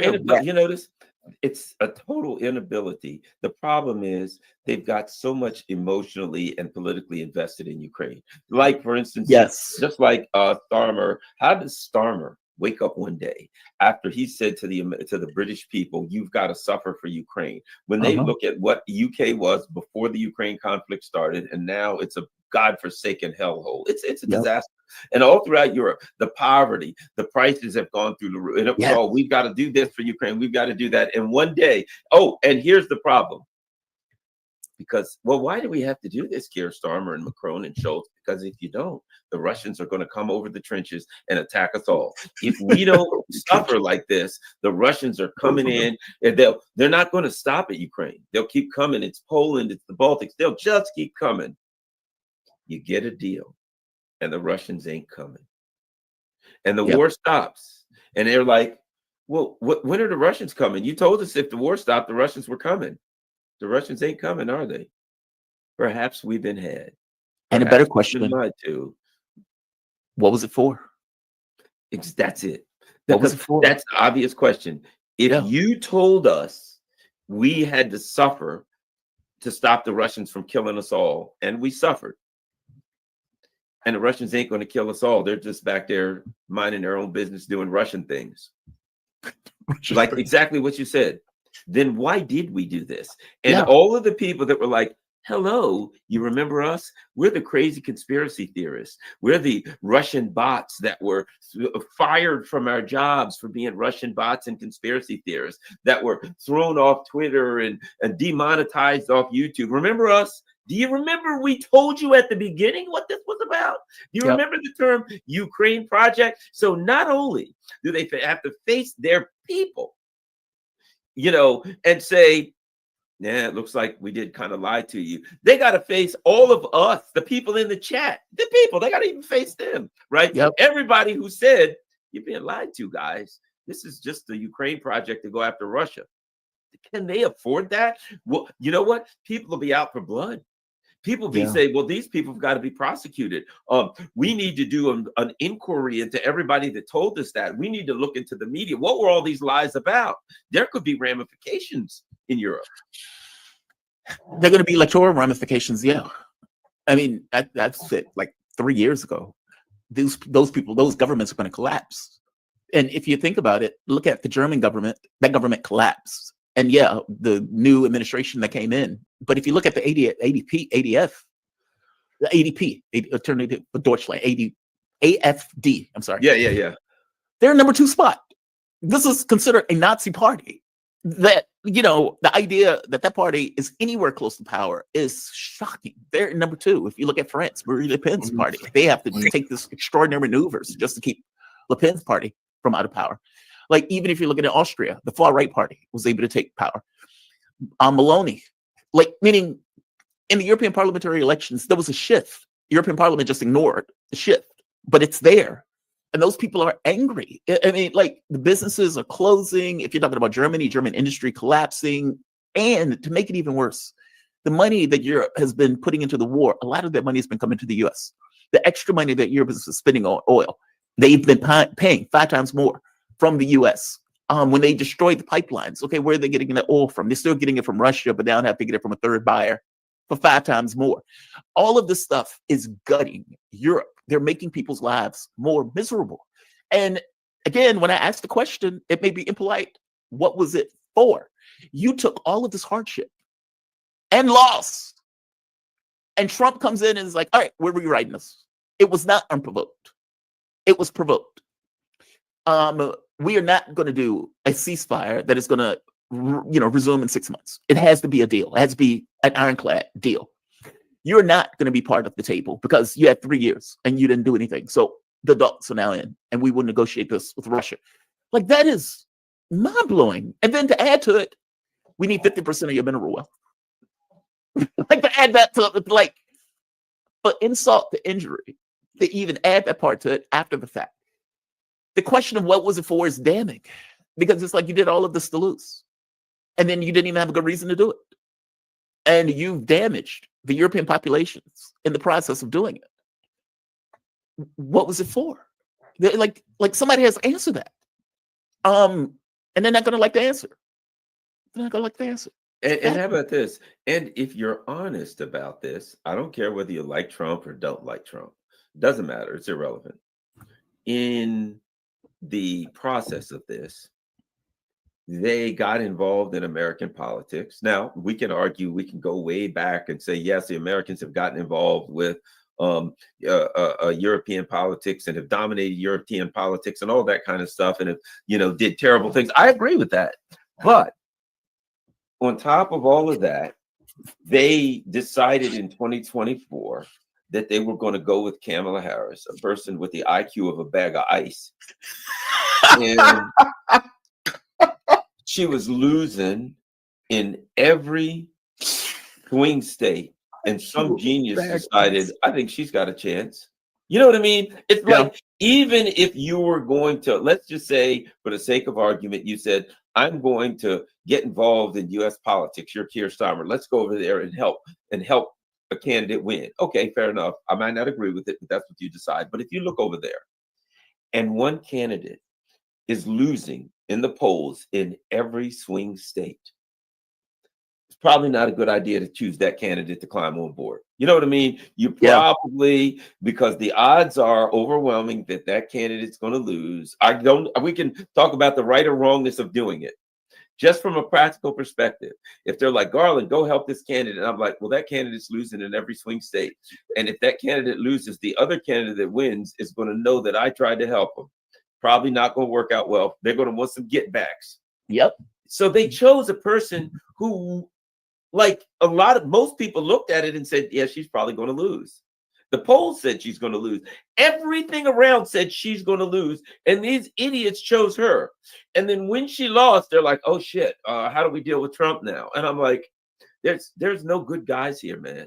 Yeah. And the hopefully maybe the people of Europe will wake up and say, you know, we need to go in another direction. These people are freaking idiots. But we just sit here. Sometimes after I watched this, I was just like, what am I looking at? It's like a surreal, like a stunning level when you watch politics, particularly for you and I. Yeah. When we told the truth and we like literally got fired and our whole job was closed down. And to sit there and look at it now and say, man, things sure have taken a 360-degree turn, as Annalena Baerbock would say.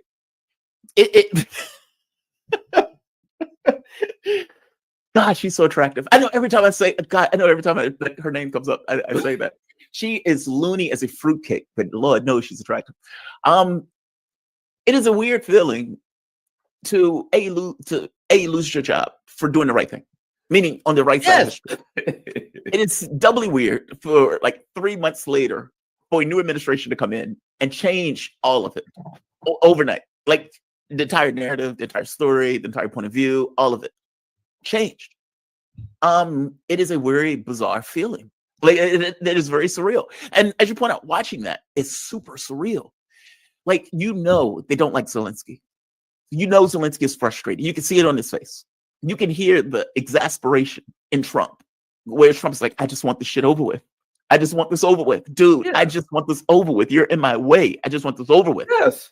And Vance, who has been a critic of the Ukraine thing for a while now, basically finally being able to be face to face with Zelensky and point out to him, dude, you are dragging people off the street. Do you get that? Like, do you get the gravity of that? You are literally, I've seen videos where they push the guy off the bike and then drag him into a van to take him away.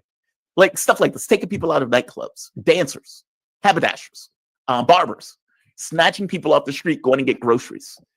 That's what they've been doing to try to beef up their manpower because they're that short of men.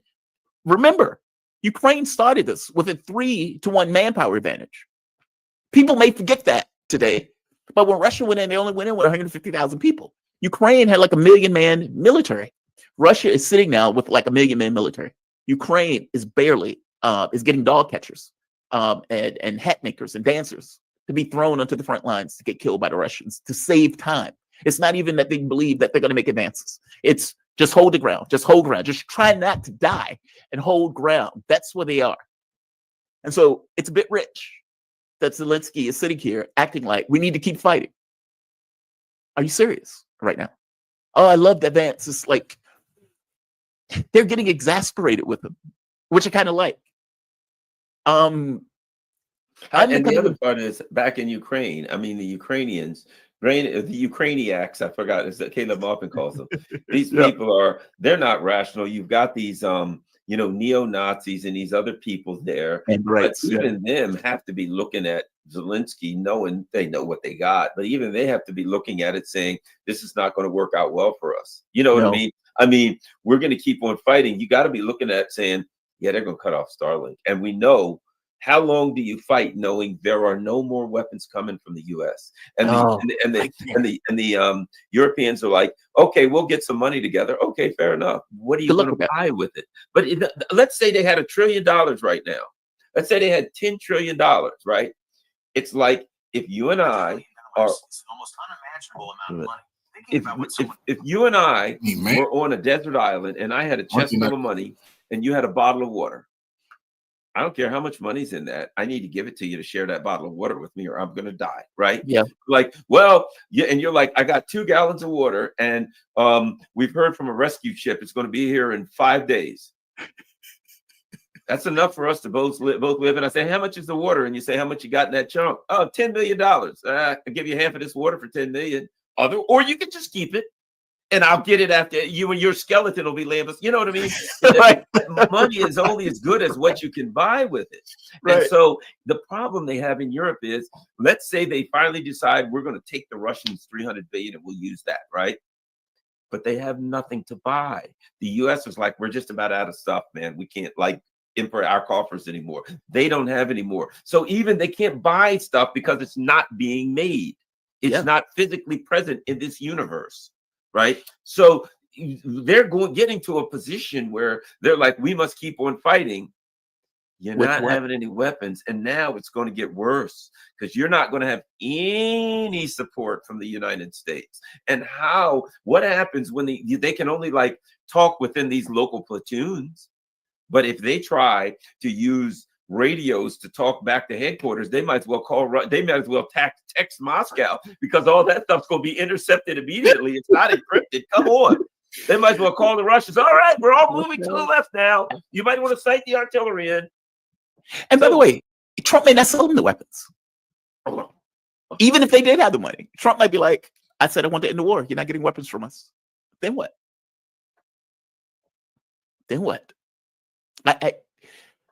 He did not put himself in a good spot.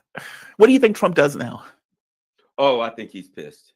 Yeah, me too. And I think he just told us in a way, he's like, I wanted everybody to see what we're up against. I wanted everybody to see that. I've started reading things pop up that says, effective immediately, the State Department's no longer going to do this, this, and this. You're going to see, he's probably going to send his henchman, J.D. Vance, go forth and do my evil works, right? And he's going to go, call everybody, the whole cabinet together. Anybody that's given anything to Ukraine, I don't care if you're sending them marshmallows to roast on the fire, that shit stops. If there's a plane en route, tell them to do a U-turn and come back. Anything going to Ukraine stops immediately. Yeah. And if it's already on the ground, load it back and bring it back. Right, climb back. I think that's what happens, don't you? If that guy's eating a sandwich, take it from him. Don't give him anything. Oh man, yeah. Like I said, he's petty. He is petty. And by the way, a different angle than Joe Biden. Like Joe Biden is looking at. I used to tell people when they said Joe Biden was out of his mind, I said, yes, he's out of his mind, but he has a point of view, and that point of view is in this kind of global chessboard that he wants to keep going in. Trump doesn't care about Ukraine. This is not his bag. It's not. It's the thing he wants to get rid of. He doesn't have the same commitments in the way that Joe Biden had to it. And not just not have the same commitments. The American public told him to stop the war. So, he is representing 320 million people in a country that gave him billions of dollars and continues to give them weapons. And the catch becomes, okay, what happens when those weapons stop? And like Trump said, I've entitled you to be a tough guy. You believe that you're tough because America is backing you. And I think it's a psychoanalyze Trump for a bit. He seemed to like power. Trump told that clown, you think you tough. That's crazy. And people who are strong. And people who can affect that strength. And so looking at the world, and you're looking at, okay, who's the military powers? Okay, you have China, Russia, the US. You may add Turkey as a regional power. You may add Iran as a regional power, etc. But from the standpoint of Putin, Xi Jinping, etc., I suspect there's a level of respect from the standpoint of strength that they exude. I don't think he feels that way about Europe. No. And I think in Europe, you have a bunch of chihuahuas who have no military power in real terms. You might be able to knock over an African dictatorship or whatever, but in real power terms, you're irrelevant to the contest. And yet they're the loudest voices in the room. Like, meaning the people who have the ability to do the least are screaming the loudest for action. And it's like, okay, but you're only screaming that way because the U.S. is backing you. That's why you turn to Starmer and say, you can fight the Russians on your own, right? You're being this loud. You're being this brave. If you remember when Russia dropped the Orezhnik, and the world was like, oh my God. Like, the world was just like, oh my God. What the fuck is that? Like, it was like stunning weapon. Like, it is a terrifying weapon. It wasn't even a nuclear weapon. It was just terrifying. And Starmer comes out and is like, we're willing to stand against the Russians. And they ask them, hey, you know they're talking about nukes, right? Are you really willing to get into a nuclear war with Russia over this? And Starmer is still like, we will stand against the Russians. Okay, if you're Trump and you're listening to that, and these idiots are talking about a third world war, and they in no way can fight the Russians on their own, as Trump elucidated in that meeting when he humiliated Starmer. Can you really have respect for people like that? Like, it's the guy standing behind his brother screaming that he's going to kick your ass, and yet cannot do it on his own. And so it's like all of these people are coming in meetings with Trump, effectively beating their chests and simultaneously begging Trump to back him in a war that will end up being a third world war. It's just amazing. Let me get your thoughts on this. Speaking of tough people, EU's callous blast Trump, right? So she's out there in an interview with the media Axios on Thursday. She said it had been uncomfortable to hear Trump and other senior U.S. officials repeating Russian narratives and talking points. The statements made towards us are quite strong. The statements regarding Russia are very friendly. Here's the change. She claims that if Russia is allowed back around the international table like nothing has happened, more armed conflicts will follow, and not only in Europe. So, I mean, these people are not rational. Again, well, if here's the thing, if Russia wins in Ukraine, which undoubtedly now we know they will win in Ukraine, well, then there'll be other armed conflicts around the world. Where? What is Russia going to go to? I don't know, attack Iceland or something? Or they just, hey, we won here. What are you going to do? I don't know. I'm thinking maybe somewhere in the Himalaya mountains. Like, any countries there? Well, there's going to be it's like irrational things. If Russia wins, there'll be other armed conflicts around the world. How do you justify that statement? You're repeating Russian talking points and narratives. What does that even mean? So we got this lady who has that Nazi Ursula. Look at that look. Isn't that Ursula von der Leyen's look right there? Yeah. This stone cold, hard Nazi Russian hating look. It's a look that just says, yeah, you know, I hate the Russians for no reason other than because they're Russians and I'm a racist bastard. That's what that look says to me. And then you just keep saying stupid things. If the Russians win, we'll never have summer again. Yeah. You know, right. Roses will never grow. Right.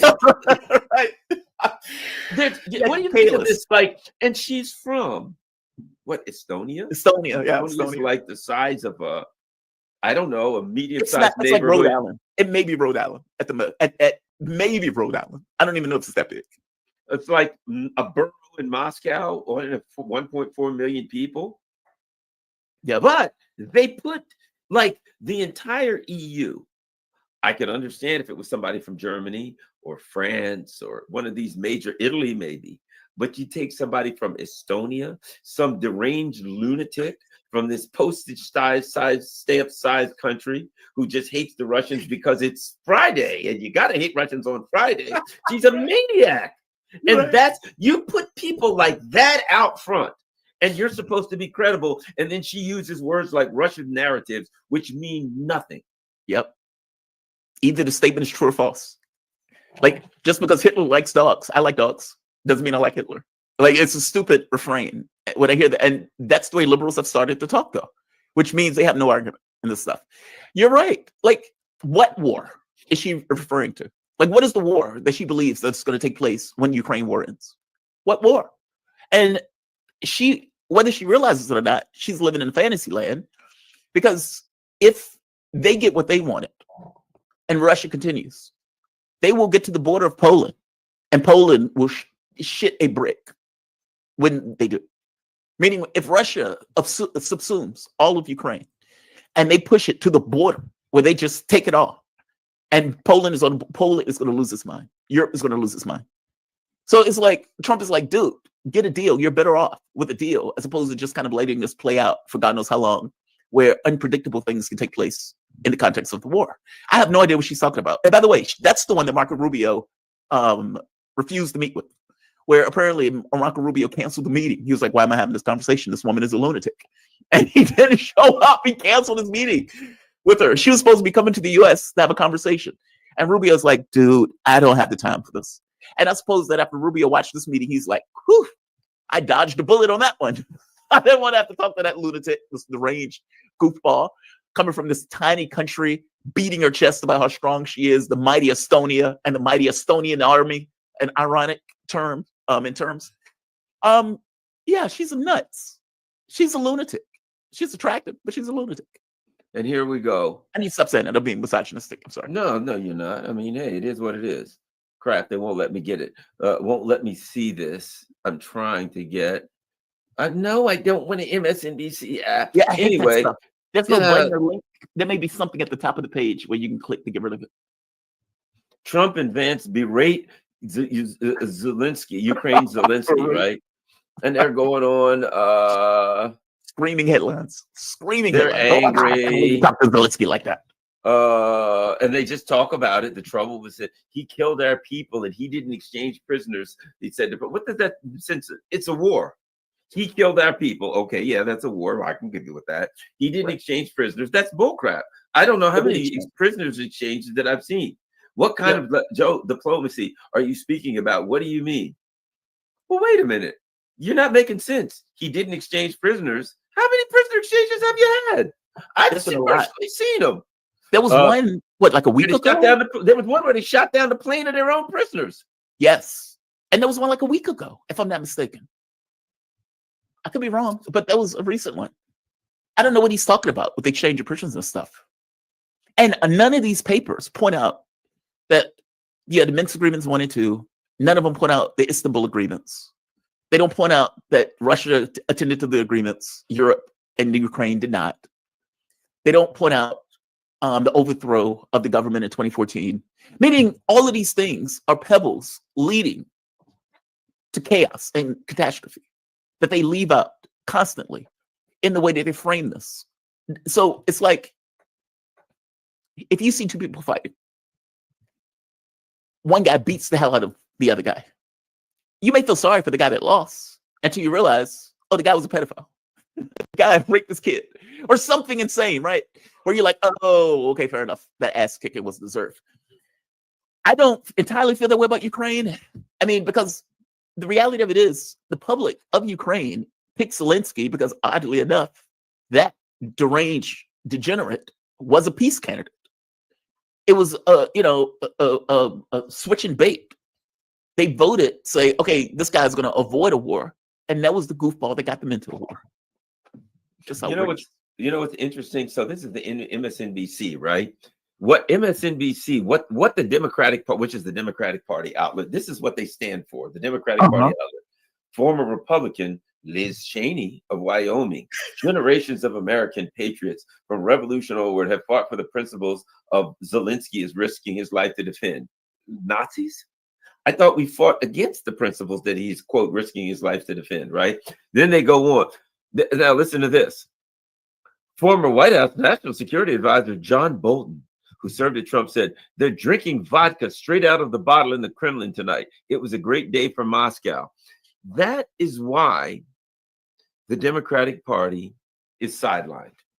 You know what I mean? They're no longer credible actors. So this happens, and the best you can do is put Liz Cheney, who lost in a blowout in the Republican Party, and then wandered around with Kamala, who then lost in a blowout. John Bolton, who wrote a recommendation for Kamala to be elected when she lost in a blowout. And then instead of having an intellectually sound conversation, well, what do you think it means? Well, let's talk about foreign policy and who said blah, blah, blah. No, he says they're drinking vodka straight out of the bottle in the Kremlin. It was a great day for Moscow. They give you this absurd anti-Russian rhetoric that in no way addresses what happened. Yeah. Why do I give a shit what they're drinking in Moscow. You know what that is? You're saying things that Vladimir Putin would like. These are things. This is the rhetoric that the Putin would love. He says, history will remember. Where did we go? Donald Trump and J.D. Vance attacked Zelensky and pressured him to surrender the freedom of his people, the country that they overthrew, to the KGB war criminal who invaded Ukraine. So they're still living in this world where Zelensky, the bullshit world that they made up about Ukraine being a free country who was fighting against a crazy man. That's all they got. And they lost in a blowout. And it still hasn't gotten through their dense little skulls that thing that they were trying to do has been thoroughly defeated and the game is over. They're also lying. There's that part. As you point out, like, how is it a democracy when you eliminate opposition political parties, when you get rid of opposition media? How is it a democracy under those terms? How is it a democracy when the actual democracy under Yanukovych was overthrown in 2014? Like, how on earth is this a democracy?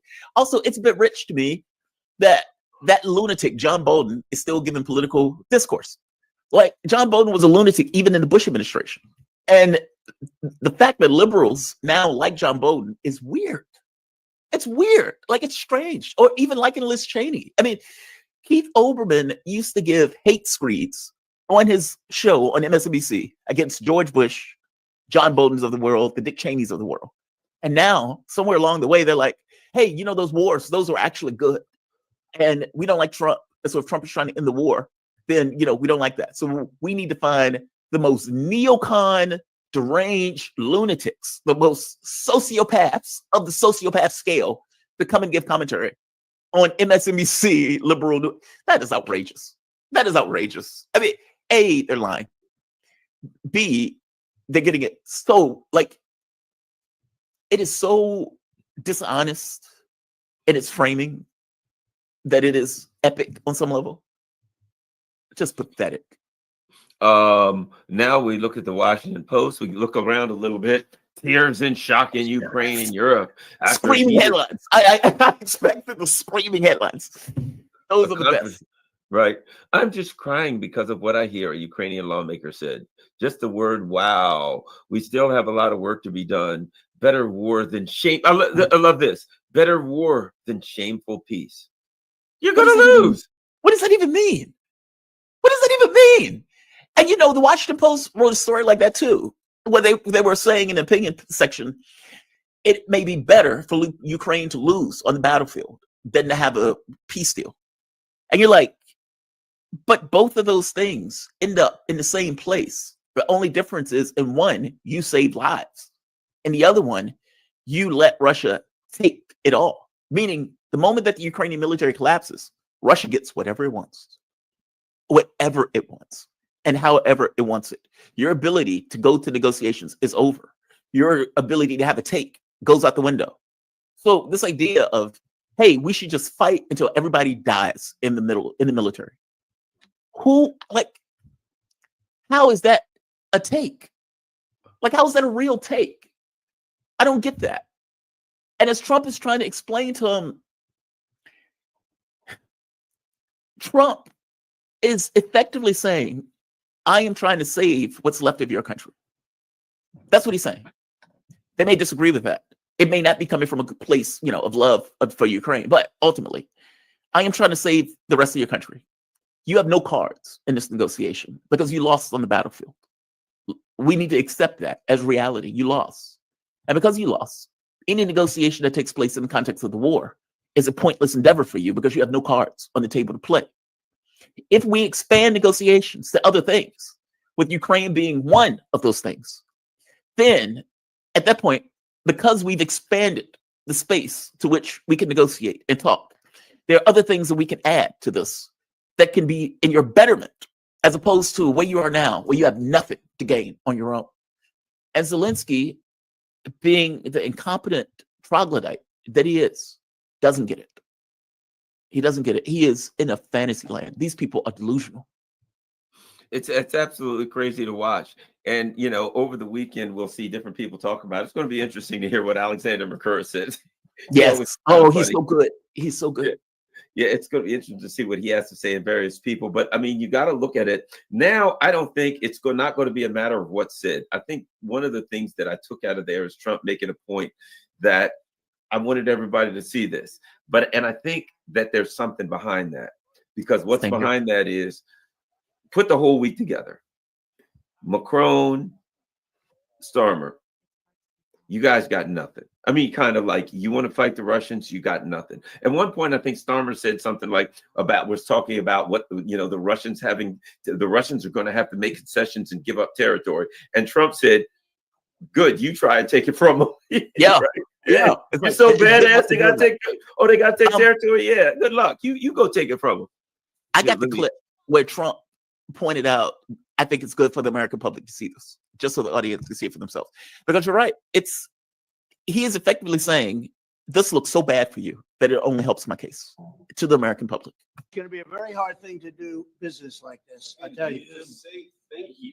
I said a lot of times thank you to American people. Except that there are disagreements, and let's go litigate those disagreements rather than trying to fight it out in the American media when you're wrong.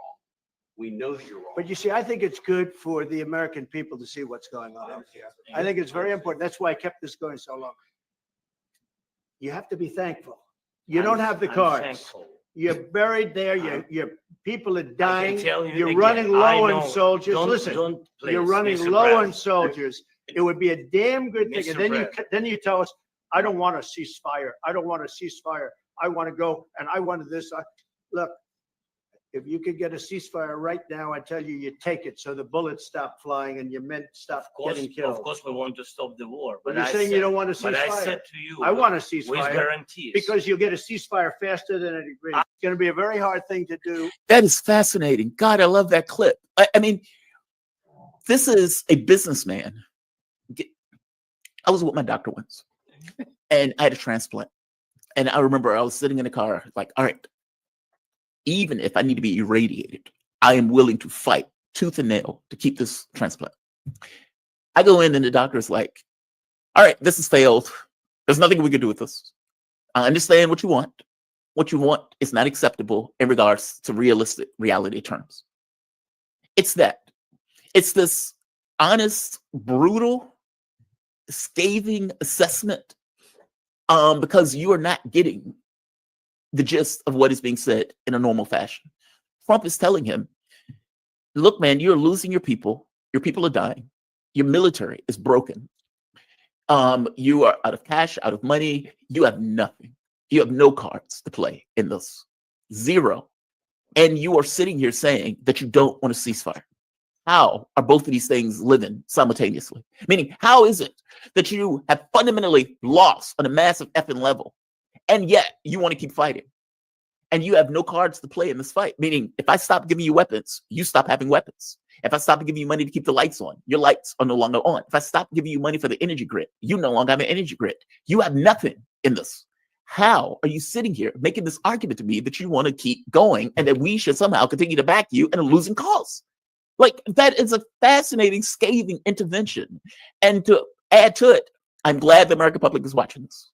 They need to see this. Oh, this is... think about the whole week here. For the whole week, this is what Trump has done. He's like, Starmer, yes, the Russians are going to have to give up ground. And Trump's like, well, you try taking it from them, pal. You do it. You got so much yap. You got nothing. Macron, oh, yes, we're going to do this, and we'll send in 20,000 troops. And Trump was like, dude, that's not going to happen. That's crazy. What are you talking about? Zelensky comes in. I don't want peace. We want this and that. Trump's like, you got, dude. He says, you're buried. Your people, you're losing people. He says, you're buried, right?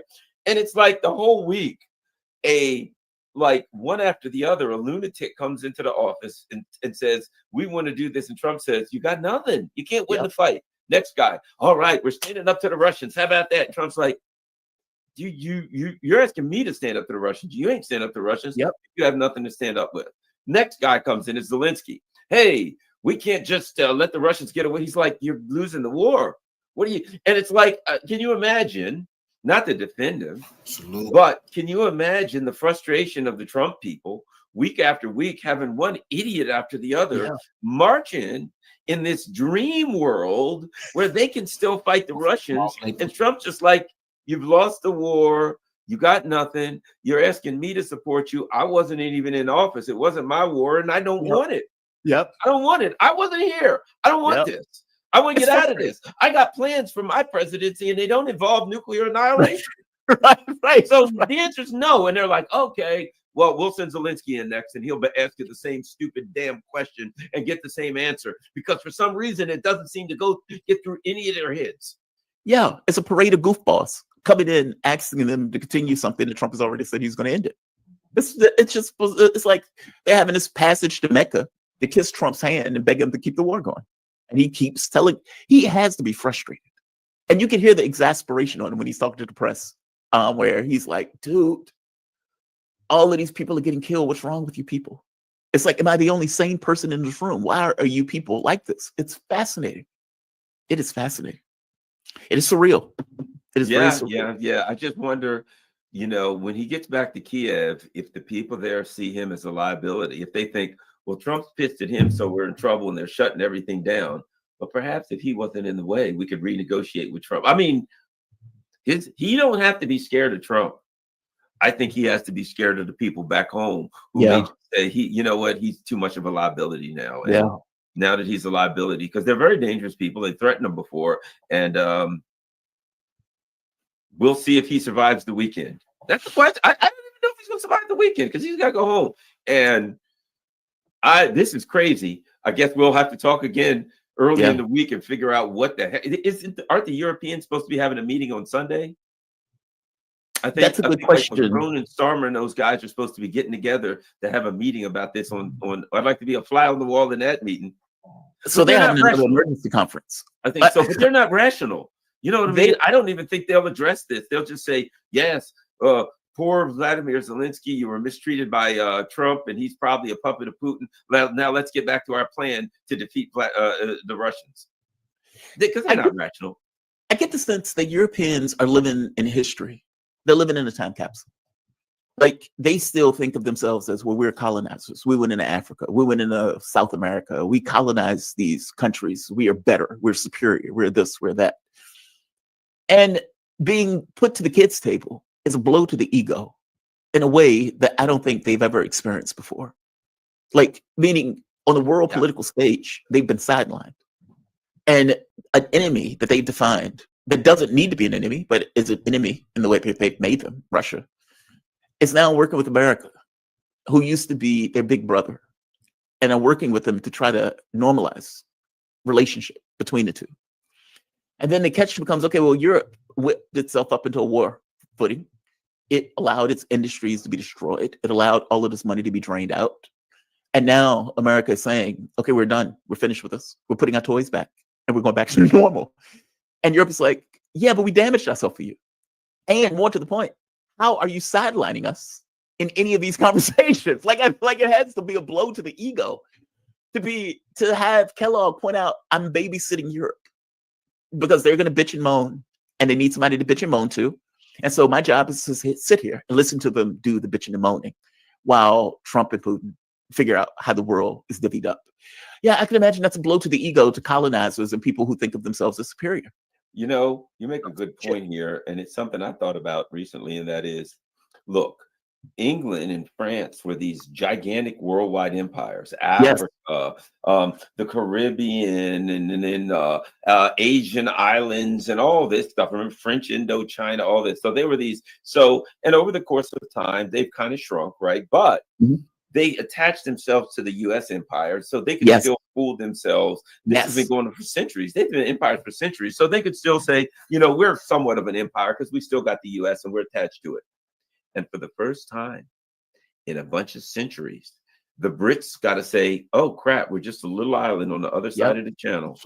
We're poor. Now we have all the accoutrements of an empire. We've got Buckingham Palace. We've got the guards with the fuzzy hats, changing of the guards. We got a king walking around with stolen diamonds and a crown. We got everything that looks like an empire. But we're just a poor little island on the other side of the channel. After hundreds of years, the sun never sets on the British crown, all this stuff. And today, effective January 20th, 2025. No, you're not. You're not an empire anymore. You're just thinking little Just think, impoverished after island. the Second World War, First World War, Britain owned 51% of the globe. 51% of the globe. And fast forward, 50 years later, a little island, a tiny little island that can't even say that they're associated with the European Union. And when the US signs a trade deal with them, they will be raped in that trade deal because they are just a little island dealing with a country of 320 million people. This is a wake-up call for Europe. With the militarily effectively like as frightful as a band of soccer hooligans from after an Arsenal game that had too much ale. That's it. They got soccer hooligans. They don't even have a military. That's the best they can attack Russia. What are you going to do? Oh, a bunch of British soccer hooligans turned over a wastebasket in Lower Moscow. I'm support. The Russians would just send the local police. In fact, if the Brits attacked the Russians, they'd send the local police to arrest them. They wouldn't have to send the Russian army to get them. They just send the local constables to lock them up. It's pathetic. They're pathetic. Well, thanks a lot. I get ready to run.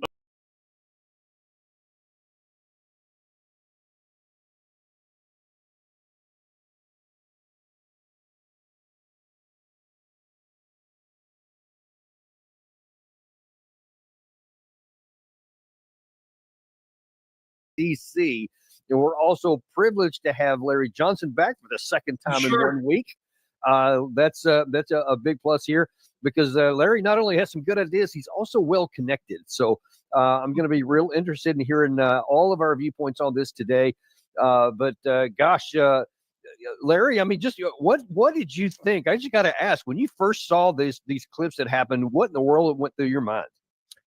Well, I made a prediction that in the meeting with both Macron and Starmer, who had coordinated in advance, their goal was to get Trump on board to back them to go in and support Ukraine. They're going to get the United States involved.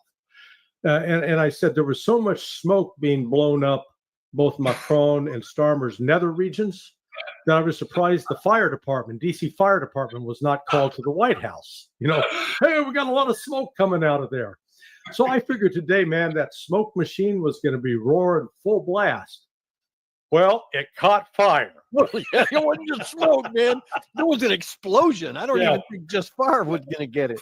Somebody got the methane gas next to the spark and kaboom.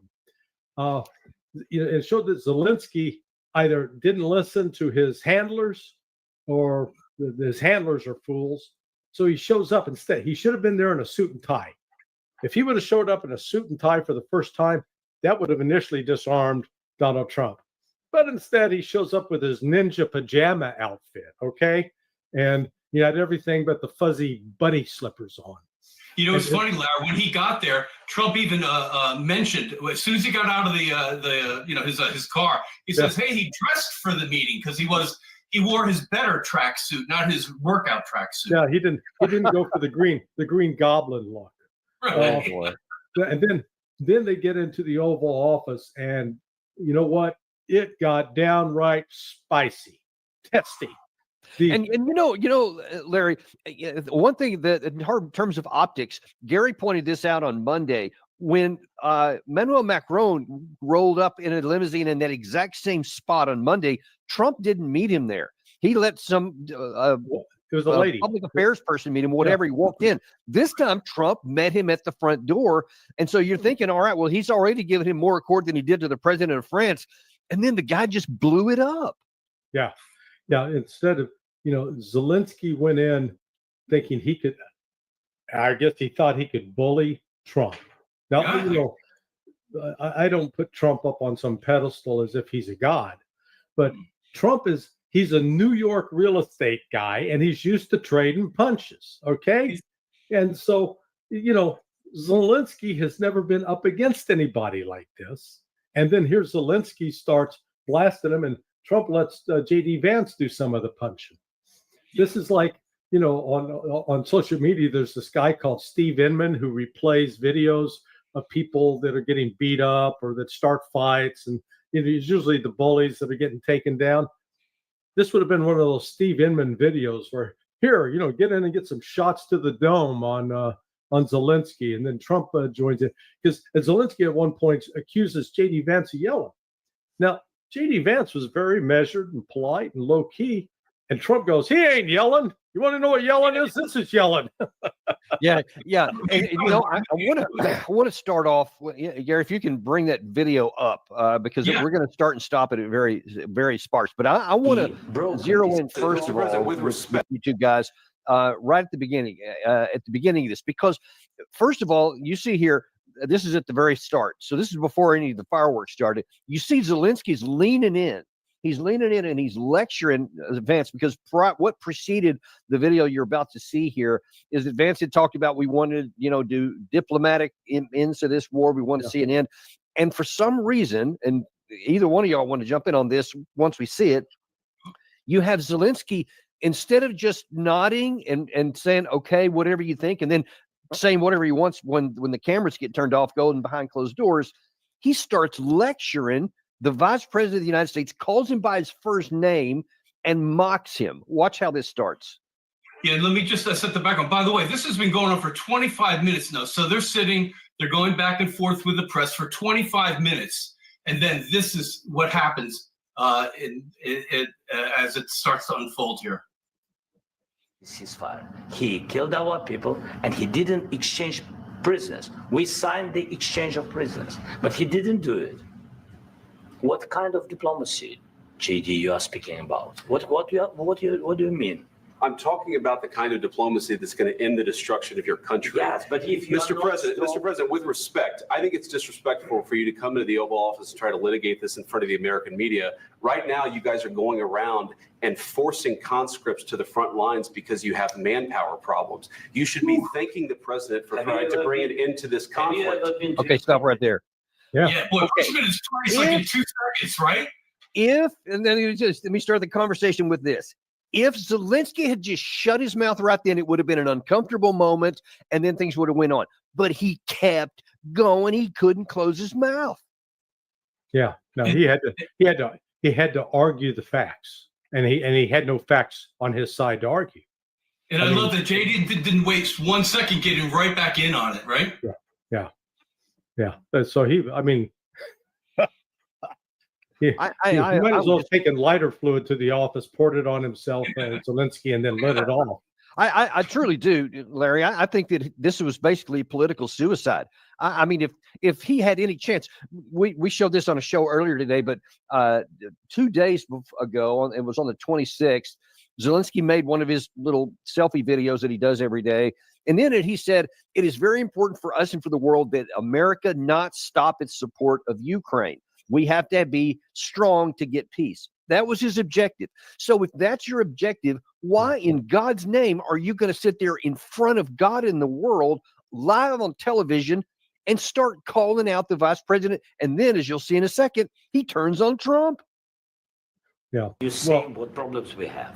I have been to. Come once. I've actually watched and seen the stories, and I know what happens is you bring them on a propaganda tour, Mr. President. Do you disagree that you've had problems bringing people into your military? And do you think that it's respectful to come to the Oval Office of the United States of America and attack the administration that is trying to again? Zelensky, just shut up. Yeah, but he's not going to. He's not going to. Did not Vance just set the stage beautifully? Here's what's going on here, and he ignores it. But I was just saying, looking at this, I think actually Trump and Vance may have been part of a plan. They are laying out the predicate. They're laying out the case for why Zelensky has to go as leader of Ukraine, because they know that Putin's not going to negotiate with him. So they've got to get rid of Zelensky. And here today, Zelensky dug his own grave. A lot of questions. Let's start from the beginning. Sure. First of all, during the war, everybody has problems. Even you, but you have nice ocean and don't feel now, but you will feel it in the future. God bless. You don't know that. God bless. God bless. You will not. Here he goes again, man.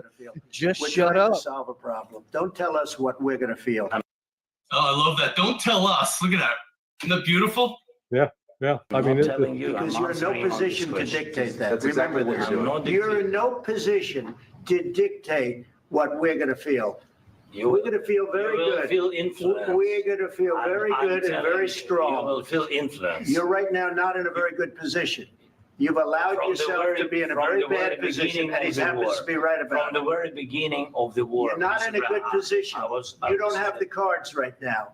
With us, you start having not playing cards. cards. Right now, you don't. I'm very You're playing serious, cards. Mr. President. You're I'm playing very cards. serious. You're I'm gambling the with the president lives in of war. millions of people. You think- You're gambling with World War III. You're gambling with World War III. Okay, pause it right there. Yeah. You see that Trump is really focused where his issue is. He doesn't want this thing to go anywhere else. And Zelensky just keeps going. I guess he just decided, I'm going to go all in now, and I'm going to keep telling you what I think. And I'm the president. And by the way, this one comment that he said there, Trump says, you don't have the cards. And Zelensky has that cocky comment, I ain't playing cards. Like he thinks he's has a good comment. And Larry, this is where I want to get into some of the things that I know you've seen beyond this video. A lot of the media, especially those that don't like Trump, are focusing in on that comment.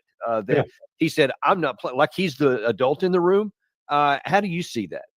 Well, I monitor the Brits because, again, this entire week, the visit of Macron, then the visit by Starmer, and then this today, this was all planned by the Europeans. This was their last Hail Mary pass to try to get the United States to stick with the Project Ukraine, to continue to get the United States to back them up. That if push comes to shove, they know that the United States is going to have their back. And so, Trump had great meetings, very pleasant, upbeat with Macron and with Starmer, but did not concede on the very thing that came, which was to get a commitment that he was going to help out in Ukraine if they get into trouble. In fact, that question was raised. He says, you don't need us. You Brits, man, you can take care of that yourselves. Just put it back on them. Now, the British press generally understood what had happened. They understood that Trump, hey, man, he was magnanimous towards the Brits. He says, we're not going to put you on that same European Union list of tariffs. We'll eliminate that. That's critical for the UK. They're export dependent on the United States. As far as the United States is concerned with the UK, they're really not an important part of our economic picture. But when it came to getting on board with Ukraine, he rebuffed them. And so this today, it was Zelensky's last chance. Signed the deal, and when you look at that deal, you had a conversation with Alexander Mikouros. I haven't had a chance to watch that yet, but I know that he's commented on the fact that when he's read through the so-called deal, it's a hot mess. It doesn't commit anybody to anything, and it's not even enforceable. The U.S. was going to get so Ukraine. But Zelensky could have played along. Instead, he did exactly what you shouldn't do with Donald Trump if you want to influence Donald Trump. And I would not be surprised that right now, Ratcliffe at the CIA has ordered the Directorate of Operations to send orders to the field. All CIA officers are to be returning to headquarters now. Ironically, that's what Doug has suggested on our show before, Gary.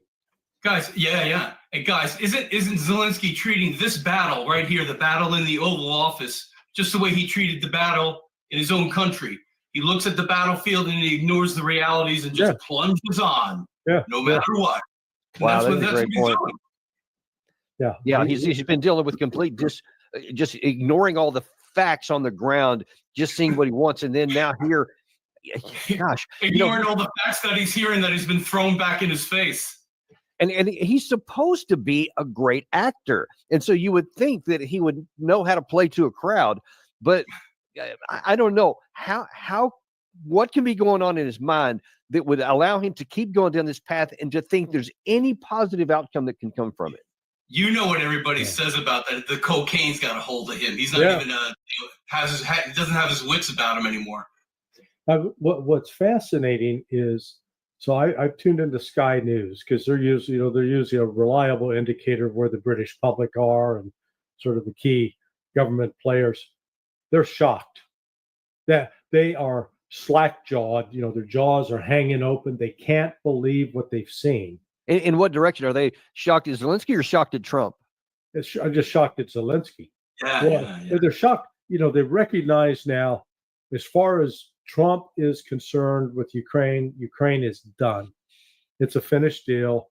And if anything's going to happen going forward, it's going to be entirely on the shoulders of the United Kingdom and the French.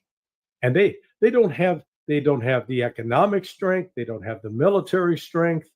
And Starmer is, he's doing make-believe, dress up like a little 5-year-old kid pretending to be a firefighter or a soldier or a cowboy. It's all make-believe because in terms of actually doing something, they've come to an end of the line. Yeah. We'll go on here. Let's go. Very disrespectful to the country, this country. That's back to you far more than a lot of people said they should have. Have you said thank you once? This entire meeting? No, in this entire meeting, have you said thank you? Today. You went to Pennsylvania and campaigned for the opposition in October. That's one of the things you see. That's been a sore point. I forgot to mention that part there. Because obviously that was at the front of Vance's mind that he basically came and campaigned for the Biden or Harris, I'm sorry, in Pennsylvania right before this happened. You remember he was signing some some artillery shells that were being made, whatever. Yeah. Well, and that issue didn't come up yesterday with Starmer because it was the blow the smoke up the nether regions meeting, but that was in the back of their minds, and Starmer knew it. He knew that he had made a terrible mistake by backing Harris and trying to send in his campaign workers. Trump's just going to let them stew. He's letting them dig their own. Again, with the Brits, he's being very pleasant about it. And like, oh man, Starmer, if I had your accent, by God, I would have been president long ago, man. People would have loved me. He said the same thing to Macron, though. Come on. Yeah. So I mean, he loves accents. He's got the butter out and he's slathering it on for him, and they think that they're being charming with Trump, and that, oh yeah, we're telling Trump what a great guy he is, but Trump didn't ask them for a single thing. Yeah. Trump didn't say, oh guys, listen, I need some help here. Could you get this for it? No, they were the supplicants. And we actually had John Mearsheimer on this afternoon, was talking about those things, and he goes, those guys were actually playing wise. They tried for their Hail Mary pass in your lingo there, but he said they're also recognizing that there are issues well beyond the war here, and so they're mentally going, all right, what are we going to do on the other side of this? So they have to keep good relations with the United States, but Zelensky seems not to have learned that lesson. Oh no, not at all. And as is shown in this clip, instead of an apology, man, he just doubles down on stupid. Yeah, let's keep going. I'll show you later what he ended up tweeting out after. Yeah. I was going to say, yeah, we'll get to that. We'll get to that. United States of America and the president who's trying to save your country. Please, you think that if you will speak very loudly about the war, He's not speaking loudly. Here's Gary's favorite part. Your country's in big trouble. Can I Wait a answer? minute. No. Can You've I done a lot of talking. Your country is in big trouble. I know. You're not winning.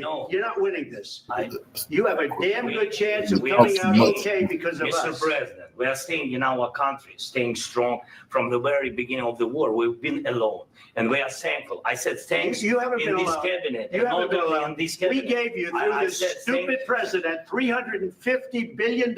You We voted gave for you your military equipment, and you voted men for are your brave, but they had to use our military. What about If you didn't have There we go. He's pushing them now. Yeah. Look at this. Well, Look at it. it's the dominant. It's like when the Alpha male. when the two elks meet and start clashing horns.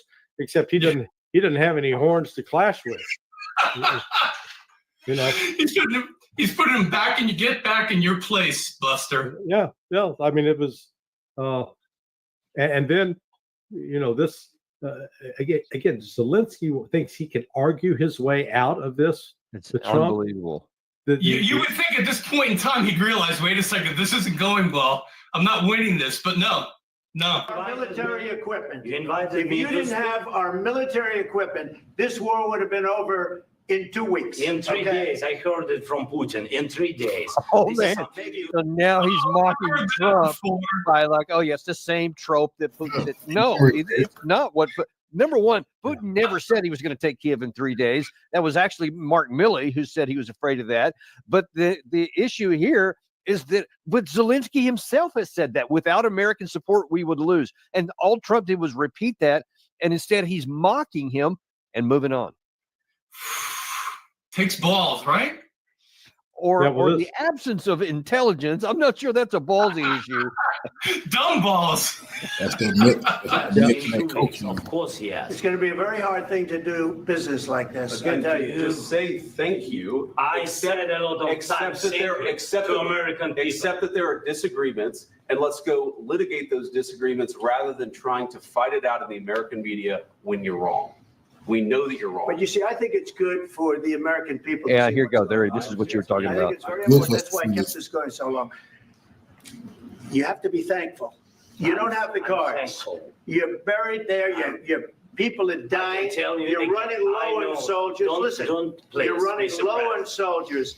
It would be a damn good thing. And then you tell us, I don't want a ceasefire. I don't want a ceasefire. I want to go and I want this. Look. If you could get a ceasefire right now, I tell you, you take it so the bullets stop flying and your men stop getting killed. Of course, we want to stop the war. But you're saying you don't want a ceasefire. But I said to you, I want a ceasefire. with guarantees. Because you'll get a ceasefire faster. He's still asking for guarantees. Stop it right there for a second. He's still saying, Trump is just saying, we need to get this war over so your people stop dying. Trump is actually focused on helping the people of Ukraine. And Zelensky is just like, no. I want guarantees so we don't want to stop fighting.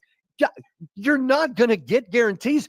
He was already clear, but he's still saying he wants guarantees right now. How can that be? Yeah, well, and then on top of it, it reinforces what Vladimir Putin has been saying all along, that this guy's impossible to deal with. And he's showing that, when Putin says, we're not going to talk to there's no legitimacy with Zelensky. We're not going to talk to him.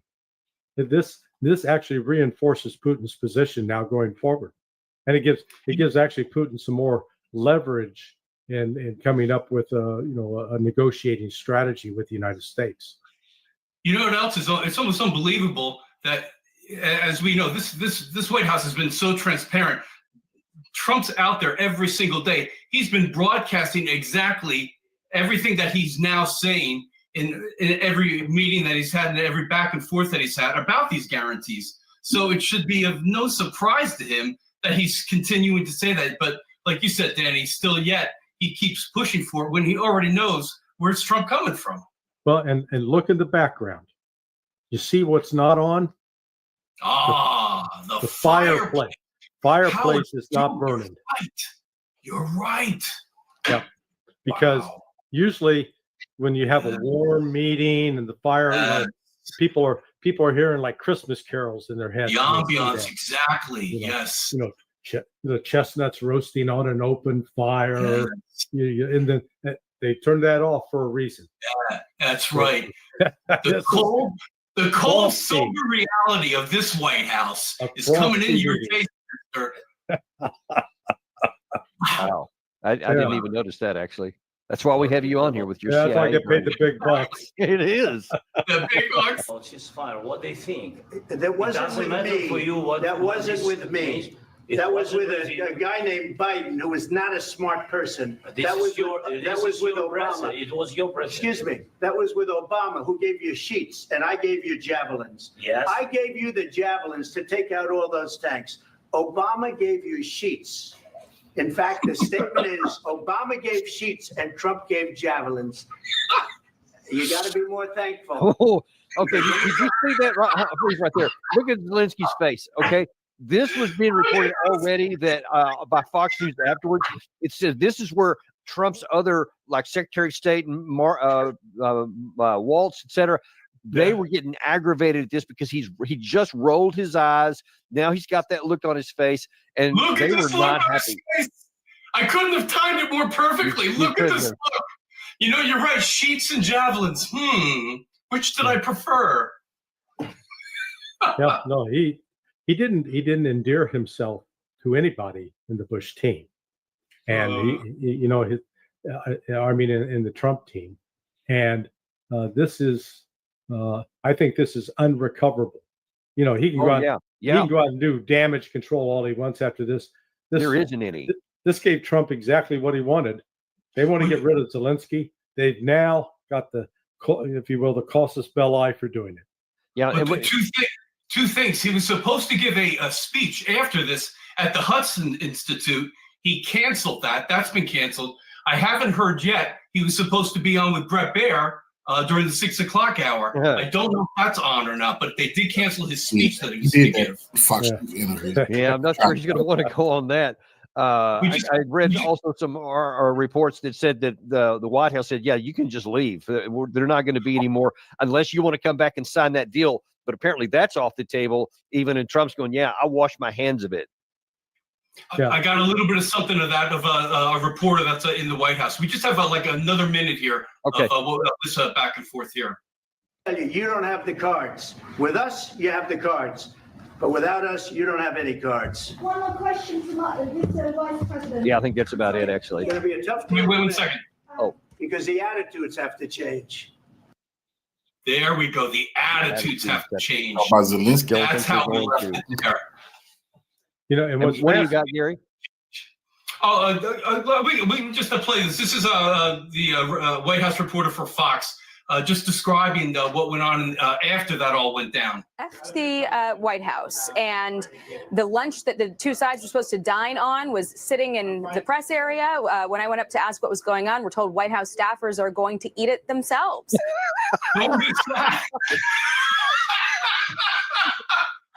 What kind of delicacies were they getting into? Well, you know, what's fascinating to me is the Brits that you know, well, we've looked at this clip and, you know, bits start to stop.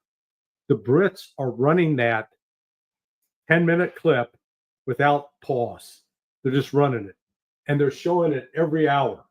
Every hour is breaking news. I mean, top of the hour, bottom of the hour, top of the hour, bottom of the hour.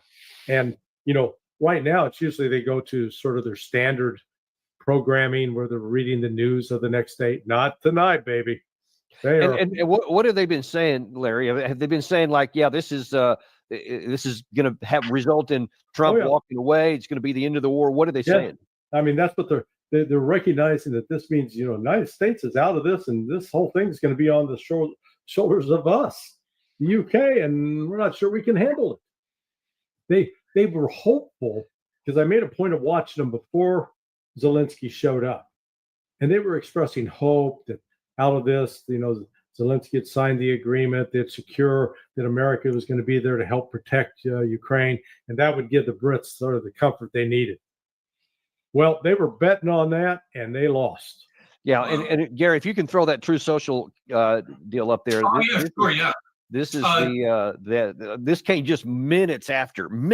So Trump must have gone back there and he was just picking up his phone and he was typing stuff out. And then he was and Gary Larry, to your point there, he said we had a very meaningful meeting at the White House today. Much was learned that could never be understood without the conversation under such fire and pressure. It's amazing what comes through emotions, and I have determined that President Zelensky is not ready for peace if America is involved, because he feels our involvement gives him a big advantage in negotiations.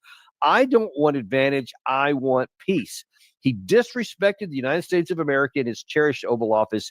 He can come back when he's ready for peace. What do you make of that?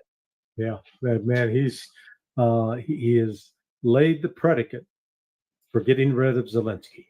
And I even saw the Brits even had the little old lady from South Carolina, Lindsey Graham.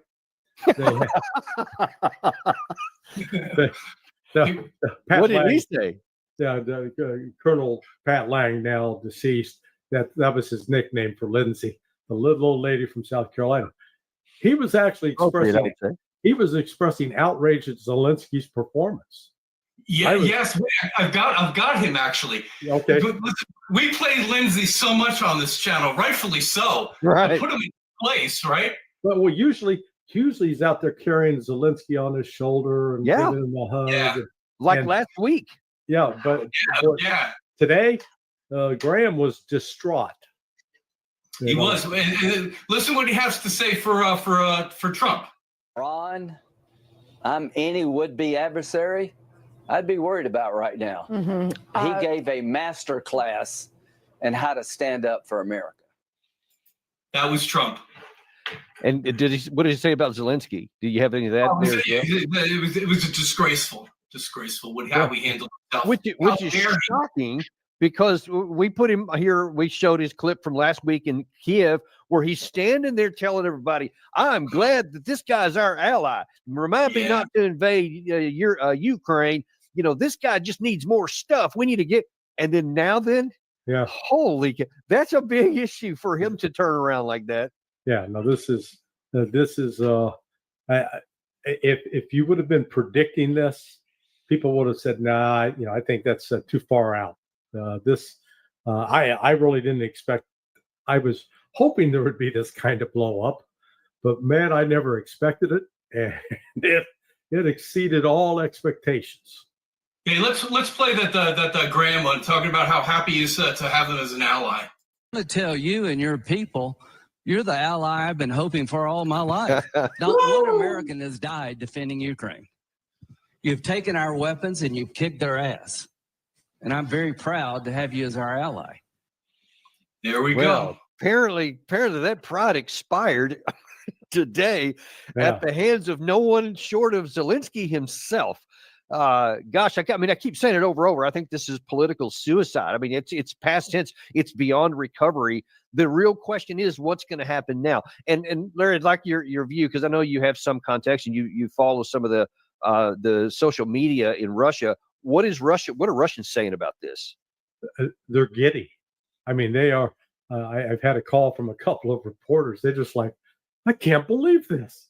This is unbelievable. They've never seen anything like this. And, I think they're happy with it, rightfully so, because it really does now signal the United States much of the ability of the Ukrainian military to carry out attacks inside Russia and to continue to operate on the battlefield has been through U.S. facilitation, and the U.S. has enabled it.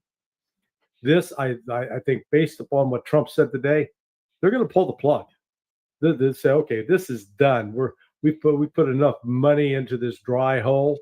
We're not going to keep sending good money after bad. Yeah. And let me play how this meeting in the Oval Office ended. So this is like 45 seconds. The problem is, I've empowered you to be a tough guy, and I don't think you'd be a tough guy without the United States. And your people are very brave, but you're either going to make a deal or we're out. And if we're out, you'll fight it out. I don't think it's going to be pretty, but you'll fight it out. But you don't have the cards. But once we sign that deal, you're in a much better position. But you're not acting at all thankful. And that's not a nice thing. I'll be honest, that's not a nice thing. All right, I think we've seen enough. What do you think, huh? This is going to be great television, I will say that. All right, we'll see what we can do about putting it together. Thank you.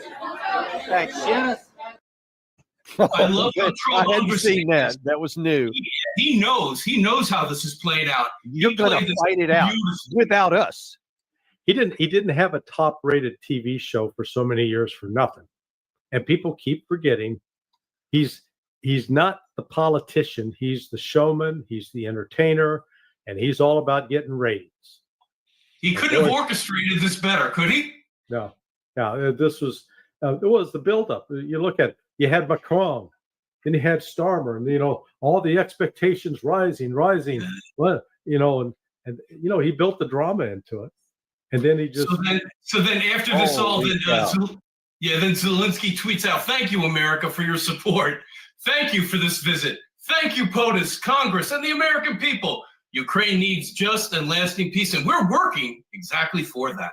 Yeah. Wow. That's honestly, it's almost more embarrassing than if he'd have just been quiet on that too. To come back and say it now when he was lectured, multiple times by the vice president, to come back and say it's just not going to happen. He had 45 minutes to make that point and didn't. Yes, exactly. Oh, perfect. Bullseye, Larry. Yeah. He could have, if he would have said that, he could actually should start off. He said, Mr. President, before we say a thing, I need to thank you. I need to thank the Congress. I need to thank you. Remember that movie with this life story of George M. Cohan, and where he says, I thank my mother, I thank my father, I thank my sister. That's what you need to have, that George M. Cohan moment where thanked everybody. I want to thank the White House dog. I want to thank, but instead he came in as a ungrateful, entitled person. I'll leave it. And Larry, I think I don't think Trump had any idea that this was going to happen, but I think because when you're looking at his body language, and I was paying attention before all this stuff happened, he was just kind of sitting there like he always does. It wasn't really thinking anything, but then you could see his blood pressure started going up when he was going back and forth with Vance. And then I think that you're right. I think that he took advantage of it and turned it into something that I think that now that Trump is going to have a lot easier play now to just say, you guys are on your own with Europe, especially because he would have had it would have been hard. I think now, I think it'll be a lot easier because Europe is going to say, what are they going to say? No, you should cling to this guy who's being irrational. Yeah. Trump did everything I could possibly have done. You saw it. You saw it right before your very eyes live. Yeah. And I actually don't think that this was pre-planned simply by virtue that they didn't have the fireplace roaring. Because exactly, and I didn't pay attention to it when Starmer was there or Macron, but I wonder if they had the fireplace going for them, because it's still sort of cold up in DC. If you come on up on 1 March tomorrow, and then onto the cherry blossoms. But this was a watershed moment in this war with Ukraine, and Zelensky, committed a form of seppuku. Ritual suicide on television. Yeah, it has never happened in history. I can tell you, neither with Starmer or Macron, no fireplace with either of them. So everybody got a cold shoulder, Larry. Yeah. So they're sending, because if you go back and look at some of the others, you usually got the fireplace going. Yeah. So, well, that's why. Remember when Biden and Trump got together, the thing was roaring, right? Yeah. There's too many logs in the fire. Yeah, exactly. So, yeah, Gary, I don't know if you saw on the screen, somebody said something about. Did you see the shot where Zelensky or Trump said something about if bombs are falling on you? I hadn't seen that one. No, I didn't get that. Like I said, there was 25 minutes before when we joined in afterwards, and then I did see the end. I didn't see the first 25. Right. Got it. Okay. I have heard, by the way, from somebody who used to work with Zelensky, I'll just leave it at that, that he was a nasty is a nasty person behind the screen. He's come off as this Churchillian figure. He loves to foster that. He's been an actor all this time, but they said behind the scenes, he is nasty to his staff. He's an unpleasant person. And this is the first time we saw some of that seep out in public. So I think more and more people are going to start to see this is who the guy's calling shots. Yeah. Now then, Larry, when you start overlaying that with people willing finally to look, this guy refused to abide by the Minsk agreement. He refused to take the December 2021 offer that Putin gave that would have prevented war. He refused to take the Istanbul meeting in 2022 off ramp. He refused to have a negotiated settlement after the 2023 offensive crushed its teeth on the first line, and the war was clearly never going to be won. And then all of 2024, when they were losing and have done nothing but go backward, he still to this day wants security guarantees, or as he said on Piers Morgan, nuclear weapons. Yeah. That's who you're dealing with. Yeah, and that's why the Russians say we can't deal with him. He's no longer a legitimate president. And it was interesting, Trump had called him a dictator, and then the other day was Starmer said, I never said that. But then today, Trump kept using the word dictate. Yeah. He used that quite a few times with him. Hey, I'm going to have to jump here. I know you have to jump, Larry. Thanks so much for joining us. That was great today. Really appreciate you, as always. I appreciate the invitation, and man, what a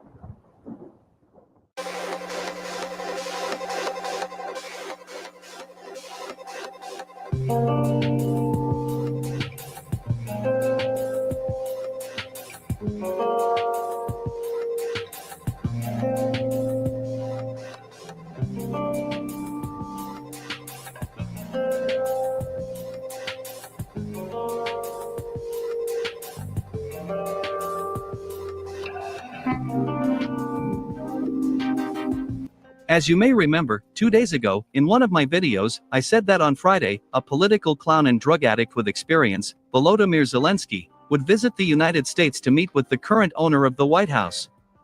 It was assumed that this dead man walking, and Donald Trump, would sign an agreement on rare earth minerals at this meeting. Back then, as you remember, I advised you to get comfortable and stock up on popcorn, as this meeting promised to turn into a real explosive show. And, as time has shown, I was right again. The Ukrainian and European media are still shocked by the negotiations between Donald Trump and Volodymyr Zelensky. Honestly, what happened in the White House can hardly be termed negotiations. Everything happening was more like a real skirmish and a heated argument. There were even moments when it seemed to many that this dispute could escalate into a real brawl. Don't tell us what we're going to feel. We're trying to solve a problem. Don't tell us what we're going to feel. I'm not telling you. Because you're in no position to dictate that. Remember this. Big trouble. Wait a minute. No. You've done a lot of talking. Your country is in big trouble. I know. You're not winning. You're not winning this. Our military. What about if you didn't have our military equipment, if you didn't have our military equipment, this war would have been over in 2 weeks. Gambling with the lives of millions of people. You're gambling with World War III. You're gambling with World War III.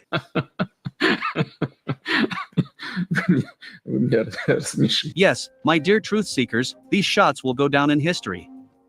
Just now, right before your eyes, Zelensky shattered Ukraine's final hope for survival and the preservation of its statehood.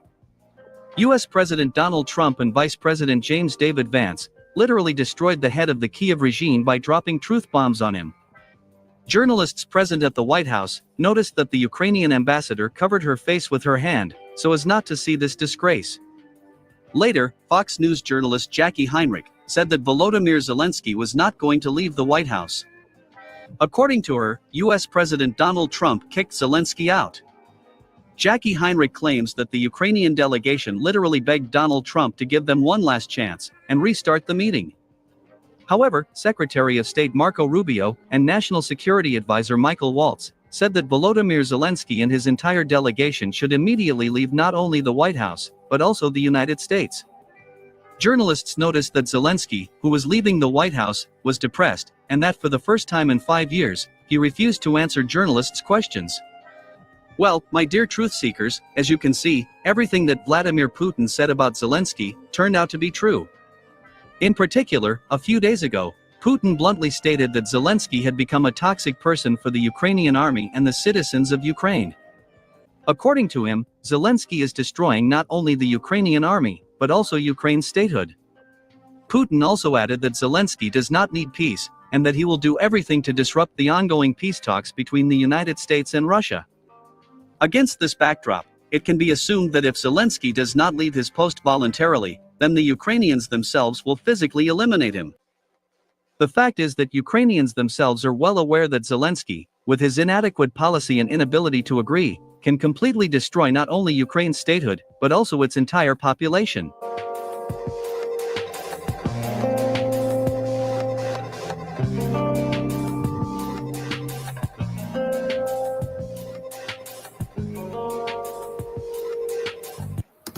Coffee. Follow me.